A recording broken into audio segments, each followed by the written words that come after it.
Indian ಅಂದ್ರೆ ಬುದ್ಧಿವಂತ ಅಂತ. ಈಗ ಮೈಕ್ರೋಸಾಫ್ಟ್ ತಗೊಂಡ್ರೆ ಸತ್ಯ ನಡೆಲ್ಲ ಅಂತ ಇದ್ದಾರೆ. ಆಮೇಲೆ ಗೂಗಲ್ ತಗೊಂಡ್ರೆ ಸುಂದರ್ ಪಿಚೈ ಅವರು ಚೆನ್ನೈನವರು. ಆದ್ರೆ ಬಹಳ ಜನ ಇದ್ದಾರೆ. ಅಲ್ಲೂ ಸರ್ ಈ ಎಲೆಕ್ಷನ್ ಹಿಂದಿನ ದಿನ ರಾತ್ರಿ ಮನೆಗಳಿಗೂ ಕಾಸು ಕೊಡೋದು, ಕುಡಿಯೋಕೆ ಬಾಟಲ್ ಕೊಡೋದು, ಪಂಚೆ ಸೀರೆ ಕುಕ್ಕರ್ ನಿಕ್ಕರ್ ಎಲ್ಲ ಕೊಡ್ತಾರ ಸರ್? ಏನು ಕೊಡಲ್ಲ.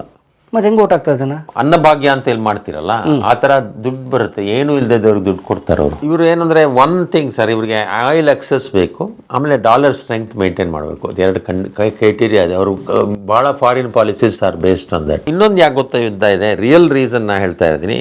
ಈಗ there is a big factory machinery of building arms and supplies, military supply. ನೀವು ಯುದ್ಧ ಮಾಡೋದೇ ಕೂತಿದ್ರೆ ನಮ್ಮ ಫ್ಯಾಕ್ಟ್ರಿಗಳನ್ನ ನಾವು ಕ್ಲೋಸ್ ಮಾಡ್ಬೇಕಲ್ವಾ?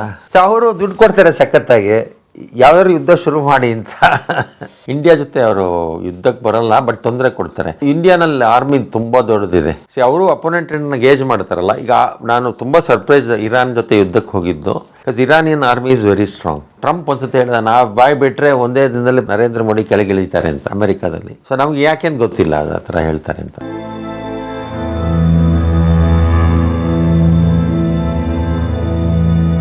ನಮಸ್ಕಾರ ಪರಂ.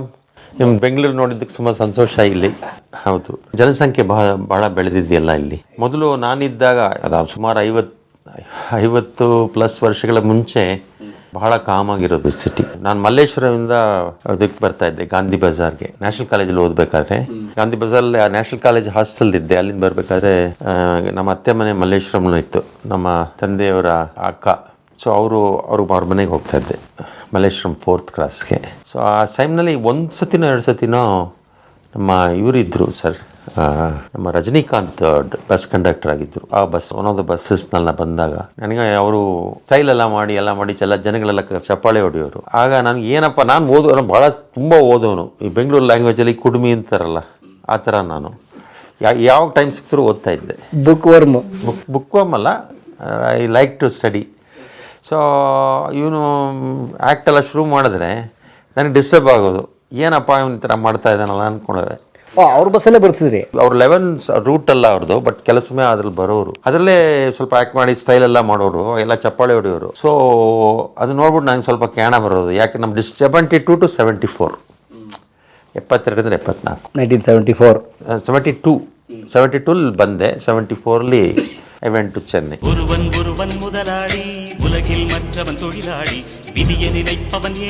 ಸರ್ ನೋಡಿ, ನಿಮ್ಮ ಸಂದರ್ಶನ ಬಹಳ ಜನ ನೋಡ್ತಿದ್ದಾರೆ. ಕಳೆದ ಸರ್ತಿ ನಾವು ಮಾತುಕತೆ ನಿಲ್ಸಿದ್ದು, ಈಗ ನೀವು ಇಲ್ಲಿ ಬೆಂಗಳೂರು ಅಥವಾ ಕರ್ನಾಟಕ, ಭಾರತದಲ್ಲಿ ಓದಿದ್ರಿ, ಇಲ್ಲಿ ಉನ್ನತ ವಿದ್ಯಾಭ್ಯಾಸ ಪಡ್ಕೊಂಡ್ರಿ.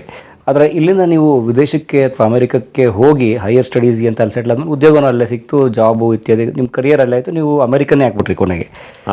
ಆದರೆ ಬಹಳ ಜನ ಕೇಳೋ ಪ್ರಶ್ನೆನೇ, ನೀವು ಇಲ್ಲಿನ ಸತ್ವ ಹೀರ್ಕೊಂಡು ಫಲಾನ ಅಮೆರಿಕದಲ್ಲಿ ಬಿಟ್ರಿ ಅಂತ ಕೇಳಿದಾಗ, 1970s ನೀವು ಈ ದೇಶ ಬಿಟ್ಟು ಹೋದಾಗ ಇಲ್ಲಿ ಪರಿಸ್ಥಿತಿ ಹೇಗಿತ್ತು ನಿಮ್ಮ ರಿಸರ್ಚ್ಗೆ? ಈಗ ನೀವೇನು ಅಮೆರಿಕದಲ್ಲಿ ರಿಸರ್ಚ್ ಕಂಟಿನ್ಯೂ ಮಾಡಿದ್ರೆ, ಆ ರಿಸರ್ಚ್ಗೆ ಸ್ಕೋಪ್ ಇತ್ತಾ? ನೀವು ಕೇಳೋ ಪ್ರಶ್ನೆ ಬಹಳ ಒಳ್ಳೆ ಪ್ರಶ್ನೆ. ಇನ್ಫ್ಯಾಕ್ಟ್ ಯಾರಾದರೂ ಅದನ್ನು ಕೇಳಿದ್ರೆ ಒಳ್ಳೆ ಕ್ವಶನ್ಸು. ನಾನು ಇಲ್ಲಿ ಇದ್ದಾಗಲೇ ನಾನು ಓದಿ ಮುಂದೆ ಬರೋಕ್ಕಾಗಿದ್ದು. ನನಗೆ ಹೈಸ್ಕೂಲ್ ಆದಮೇಲೆ ನ್ಯಾಷನಲ್ ಮೆರಿಟ್ ಸ್ಕಾಲರ್ಶಿಪ್ ಸಿಕ್ತು. ಆಮೇಲೆ PUC ನಲ್ಲಿ ಕಂಟಿನ್ಯೂ ಆಯಿತು. ಆಮೇಲೆ BTech ತನಕನೂ ನ್ಯಾಷನಲ್ ಮೆರಿಟ್ ಸ್ಕಾಲರ್ಶಿಪ್ ಇತ್ತು ನನಗೆ. ಸೊ ಆಮೇಲೆ ಎಜುಕೇಷನ್ ಎಲ್ಲ ಭಾಳ ಸಬ್ಸಿಡೈಸ್ಡು. ಆಗಿನ ಕಾಲದಲ್ಲಿ IIT ಮಡ್ರಾಸ್ ಭಾಳ ಚೀಪಾಗಿತ್ತು. ಸೊ ಎಲ್ಲ ಸಬ್ಸಿಡೈಸ್ ಆಗಿತ್ತು. ಇದು IIT ಗ್ರ್ಯಾಜುಯೇಟ್ಸ್ಗೆ ಕೇಳೋ ಪ್ರಶ್ನೆ ಎಲ್ಲರೂ, ನೀವು ಇಲ್ಲಿ ಓದ್ಬಿಟ್ಟು ಬೇರೆ ಕಂಟ್ರಿಗೆ ಕಾಂಟ್ರಿಬ್ಯೂಟ್ ಮಾಡ್ತಾ ಇದ್ದೀರಾ ಅಂತ. ಅದು ಆ ಥರ ಫೀಲಿಂಗ್ ಕರೆಕ್ಟೇನೆ. ಆದರೆ ಆ ಕಾಲದಲ್ಲಿ ನೀವು ರಿಸರ್ಚ್ ಮಾಡಬೇಕು ಅಂದರೆ, ಇಂಜಿನಿಯರಿಂಗ್ ಜಾಬ್ ಮಾಡಬೇಕು ಅಂದರೆ ಸ್ಕೋಪ್ ಭಾಳ ಚೆನ್ನಾಗಿತ್ತು ಭಾರತ ದೇಶದಲ್ಲಿ. 70s ಇತ್ತು. ಆದರೆ ಈಗಿರೋ ಅಷ್ಟಿರಲಿಲ್ಲ, ಬಟ್ ಬಹಳ ಚೆನ್ನಾಗಿತ್ತು ಆಗಲೂ. ನನಗೆ ಕೆಲಸ ಮುಗಿಸಿದ ಮೇಲೆ 3 ಕೆಲಸ ಸಿಕ್ಕಿತ್ತು. IIT ಮುಗಿಸೋಕೆ ಮುಂಚೆನೇ 3 ಕೆಲಸ ಸಿಕ್ಕಿತ್ತು ನನಗೆ. ಅಂದೆಲ್ಲ ಒಳ್ಳೆ ಕೆಲಸಗಳೇ. ನಾನು ಕೊನೆಯಲ್ಲಿ ಶ್ರೀರಾಮ್ ಫೈಬರ್ಸ್ ಅಂತ DCM ಗ್ರೂಪ್ದು ಅಲ್ಲಿ ಮ್ಯಾನೇಜ್ಮೆಂಟ್ ಟ್ರೈನಿಂಗ್ ಸೇರಿದೆ. ಇಲ್ಲಿ 1 ವರ್ಷ ಕೆಲಸ ಮಾಡಿದೆ ಓದೋಕ್ಕೆ ಹೋಗೋಕ್ಕೆ ಮುಂಚೆ. ಸೊ ಅಲ್ಲಿ ಮೊದಲು ನಾನು ಅಲ್ಲಿ ಹೋಗಬೇಕು, ಅಲ್ಲಿ ಇರಬೇಕು ಅಂತ ಹೋಗಲಿಲ್ಲ. ನಾನು MS ಅಥವಾ PhD ಮುಗಿಸ್ಬಿಟ್ಟು ವಾಪಸ್ ಬರಬೇಕು ಅಂತ ಇದ್ದೆ. MS ಮಾಡಿದ ಮೇಲೆ ನನಗೆ ಕನ್ಫರ್ಮ್ ಆಯಿತು, ನಾನು ರಿಸರ್ಚ್ಗೆ ಹೋಗಬೇಕು ಅಂದರೆ PhD ಮಾಡಲೇಬೇಕು ಅಂತ. ಸೊ PhD ಮಾಡೋಕ್ಕೆ ಯೂನಿವರ್ಸಿಟಿ ಆಫ್ ಫ್ಲಾರಿಡಾನಲ್ಲಿ MS ಮುಗಿಸಿ ಆಮೇಲೆ PhDನ ಕೇಸ್ ವೆಸ್ಟರ್ನ್ ರಿಸರ್ವ್ ಅಂತ ಇದೆ, ಅಲ್ಲಿ ಮಾಡಿದೆ. ನನಗೆ ಅಲ್ಲಿ ಅವರು ಸ್ಕಾಲರ್ಶಿಪ್ಸ್ ಕೊಟ್ಟರು MS ಮತ್ತು PhDಗೆ. ಸೊ ಅಲ್ಲಿ ವಿದ್ಯಾಭ್ಯಾಸ ಮುಗಿಸ್ದೆ. ನಾನು ಮೊದಲು ಇಲ್ಲಿ ತೆರಳಿ ಬರೋ ಅಂಥ ಯೋಚನೆನೇ ಇಟ್ಟಿದ್ದೆ. ಬರಬೇಕು ಅಂತ. ಸೊ ಒಂದು ಮನಸ್ಸಿಗೆ ಒಂದು ಬಂತು, ಇಷ್ಟು ದಿನ ಬಂದು ಇದ್ದಿದ್ದಕ್ಕೆ ಒಂದು 5 ವರ್ಷ ಕೆಲಸ ಮಾಡಿ ಸೇವ್ ಮಾಡಿಬಿಟ್ಟು ವಾಪಸ್ ಬರೋಣ ಅಂತ ಮೊದಲು ಆ ಥರ ಒಂದು ಇಷ್ಟ ಇತ್ತು. ಸೊ ಅಲ್ಲಿ ಓದೋದು ಮುಗಿಯೋ ತನಕನೇ ಕೆಲಸ ಸಿಕ್ತು, ಸೇರಿಕೊಂಡೆ. ಆಮೇಲೆ ಇಲ್ಲಿ ಬಂತು, ಜಾಬ್ಗೂ ಟ್ರೈ ಮಾಡಿದೆ. ಇಲ್ಲಿ ಇಂಡಿಯಾನಲ್ಲಿ ನಾನು ಮದುವೆ ಮಾಡ್ಕೊಳಕ್ಕೆ ಬಂದಾಗ ಇಲ್ಲಿ ತಿರ್ಗಾ ಇವರೇ ನನಗೆ ವಾಪಸ್ ಜಾಬು ಕೊಟ್ಟರು. ಆದರೆ ನನಗೆ ಗೊತ್ತಾಯಿತು ಇಲ್ಲಿ ಪರಿಸರದಲ್ಲಿ R&D ಮಾಡೋಕ್ಕಾಗಲ್ಲ ಅಂತ. ರಿಸರ್ಚ್ ಆ್ಯಂಡ್ ಡೆವಲಪ್ಮೆಂಟ್ಗೆ ಸ್ಕೋಪ್ ಇರಲಿಲ್ಲ. ಈವನ್ ಮಿಡ್-80s ಅಷ್ಟು ಉತ್ತೇಜನ ಇರಲಿಲ್ಲ. ಸೊ ಅದರಿಂದ ನಾನು US ಅಲ್ಲಿದ್ದೆ, ಹಾಗೆ ಅಲ್ಲೇ ಸೆಟ್ಲ್ ಆಗಿ ಕಂಟಿನ್ಯೂ ಮಾಡಿದೆ. ನಿಮ್ಮ ಹೆಸರಲ್ಲಿ ಎಷ್ಟು ಪೇಟೆಂಟ್ ಇದೆ? ನನ್ನ ಹೆಸರಲ್ಲಿ US ಪೇಟೆಂಟ್ ಒಂದು 30 ಇದೆ. ಫಾರಿನ್ ಪೇಟೆಂಟ್ಸ್ ಎಲ್ಲ ಸೇರಿದ್ರೆ 60-70 ಇರ್ಬೋದು. 80ರ ದಶಕದಲ್ಲಿ ಭಾರತದಲ್ಲೇ ಮುಂದುವರಿಬೇಕು ಅಂತ ಅನ್ನುವ ಒಂದು ಆಶಾದಾಯಕ ಬೆಳವಣಿಗೆ ಇಟ್ಕೊಂಡು ಇಲ್ಲಿ ಕಂಟಿನ್ಯೂ ಮಾಡಿದರೆ ಅಷ್ಟು ಪೇಟೆಂಟ್ ಮಾಡೋಕ್ಕಾಗ್ತಿತ್ತಾ? ಈ ಫೀಲ್ಡಲ್ಲಿ ರಿಸರ್ಚ್ ಮಾಡೋಕ್ಕಾಗ್ತಿರ್ಲಿಲ್ಲ. ಸೊ ಏನಾಗಿರ್ತಿದ್ರೆ? ನನಗೆ ಒಂದು ಜಾಬ್ ಸಿಕ್ಕಿತ್ತು, ತಿರ್ಗಾ ಶ್ರೀರಾಮ್ ಫೈಬರ್ಸ್ನಲ್ಲೇ ನನಗೆ R&D ಹೆಡ್ಡಾಗಿ ಕೊಟ್ಟರು. ಅವರು ಅನಲೈಸ್ ಏನಂತಂದರೆ ನನ್ನ ಕೆಲಸ ವುಡ್ ಬಿ ಅನಲೈಸ್ ಮಾಡೋ ಥರ, ಅಲ್ಲಿ ಫ್ಯಾಕ್ಟ್ರಿನಲ್ಲಿ ಮಾಡೋ ಪ್ರೊಡಕ್ಷನ್ ಅನಲೈಸ್ ಮಾಡೋ ಥರ. ಆಮೇಲೆ ಕೆಲವು ರಿಸರ್ಚು, ಬಟ್ ಇಂಪ್ಲಿಮೆಂಟ್ ಯಾವುದೂ ಮಾಡೋಕ್ಕಾಗ್ತಿರ್ಲಿಲ್ಲ.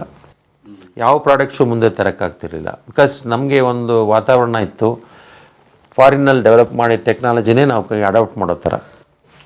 ಇಲ್ಲಿ ಆ ಥರನೇ ಆಗಿದ್ದಿದ್ದು. ನಾವು ಮಾಡಿದ ಟೆಕ್ನಾಲಜಿ ಅಡಾಪ್ಟ್ ಮಾಡ್ತಿರ್ಲಿಲ್ಲ ಆಗ. ಯಾಕೆ ಹಾಗಿತ್ತು ಮಾಡ್ತಿದ್ರು? ಆಗ್ತಾನೆ ಇಂಡಿಯನ್ ಇಂಡಿಪೆಂಡೆನ್ಸ್ ಬಂದಿತ್ತಲ್ವಾ, ಆಗ ನಾವು ವಿ ಹ್ಯಾಡ್ ನಮಗೆ ಇತರರು ಮಾಡಿದ್ದು ಬಹಳ ಉನ್ನತವಾಗಿ ಕಾಣಿಸ್ತಿತ್ತು. ನಮ್ಮ ದೇಶದಲ್ಲಿ ಮಾಡೋದು ಯಾವುದು ಅಷ್ಟು ಪ್ರಯೋಜನ ಇಲ್ಲ ಅಂತ ಒಂದು ಅಭಿಪ್ರಾಯ ಇತ್ತು. ಒಂದು ನಂಬಿಕೆ ಅಥವಾ ಕಾನ್ಫಿಡೆನ್ಸ್ ಇರಲಿಲ್ಲ. ನಮ್ಮ ಜನ ಮಾಡೋದನ್ನು ಪ್ರೊಡಕ್ಷನ್ಗೆ ತರಬೇಕು ಅಂತ ಕಾನ್ಫಿಡೆನ್ಸ್ ಇರಲಿಲ್ಲ. ಆದರೆ ನೋಡಿ, ನಮ್ಮದೇ ಭಾರತೀಯರು ನೀವು ವಿದೇಶಕ್ಕೆ ಹೋಗಿ ನೀವೇ ಮಾಡಿದ್ದ PhD, ಪೇಟೆಂಟು, ರಿಸರ್ಚು, ಸಂಶೋಧನೆ ಇವನ್ನ ಭಾರತದವ್ರು ಅಡಾಪ್ಟ್ ಮಾಡ್ಕೋತಾರೆ. ಅದೇ ನೀವು ಭಾರತದ ಮಣ್ಣಲ್ಲಿದ್ದು ಮಾಡಿದ್ರೆ ಅದನ್ನು ತೊಗೊಳ್ಳಲ್ಲ. ಖಂಡಿತ ಆ ಥರ ಇತ್ತು ಆಗ ವಾತಾವರಣ. ಈಗ ಚೇಂಜ್ ಆಗಿದೆಯಾ? ಈಗ ಚೇಂಜ್ ಆಗಿದೆ. ಈಗ ಯಾಕೆಂದರೆ ಬಹಳ ಫಾರಿನ್ ಇನ್ವೆಸ್ಟ್ಮೆಂಟ್ಸ್ ಎಲ್ಲ ಬಂದಿದೆ, ಬೇರೆ ಬೇರೆ ಕಂಟ್ರೀಸಿಂದ ಎಲ್ಲ, ಅಮೆರಿಕಾಯಿಂದ, ಯುರೋಪಿಯನ್ ಕಂಟ್ರೀಸ್ ಎಲ್ಲ ಭಾಳ ನಂಬಿಕೆ ಇಟ್ಕೊಂಡಿದ್ದಾರೆ. ಸೊ ಒಂದು ವಿಧದಲ್ಲಿ ಇಲ್ಲಿಂದ ಅಲ್ಲಿಗೆ ಹೋಗಿ ಕೆಲಸ ಮಾಡಿದವರು ಹೆಲ್ಪ್ ಮಾಡಿದ್ದಾರೆ. ನಮ್ಮ ಇಂಡಿಯಾ ಬಗ್ಗೆ, ನಮ್ಮ ಇಂಡಿಯನ್ ವೈನ್ ಬಗ್ಗೆ ಇತರ ದೇಶಗಳಲ್ಲಿ ಬಹಳ ಒಳ್ಳೆಯ ಅಭಿಪ್ರಾಯ ಇದೆ. ಭಾರತ ದೇಶ ಅಂದರೆ ಬುದ್ಧಿವಂತರು ಅಂತ ಒಂದು ಅಭಿಪ್ರಾಯ ಇದೆ. ಆ ಅಭಿಪ್ರಾಯ ಬರೋಕ್ಕೆ ನಮ್ಮಲ್ಲಿ ನಾನು ಒಬ್ಬನೇ ಅಲ್ಲ, ನನ್ನ ಜೊತೆ ಹೋದವರು, ನನಗಿಂತ ಮುಂದೆ ಹೋದವರು, ನನಗಿಂತ ಆಮೇಲೆ ಬಂದವರು ಎಲ್ಲರೂ ಕಾರಣ. ಯಾಕೆಂದರೆ ನಾವಲ್ಲಿ ಪ್ರಮುಖವಾಗಿ ಬಂದಿದ್ದರಿಂದ ನಮ್ಮ ಹುದ್ದೆಗಳಲ್ಲಿ ಪ್ರಮುಖವಾಗಿ ಬಂದು, ನಾನು ಚೀಫ್ ಟೆಕ್ನಾಲಜಿ ಆಫೀಸರ್ ತನಕ ಬಂದೆ.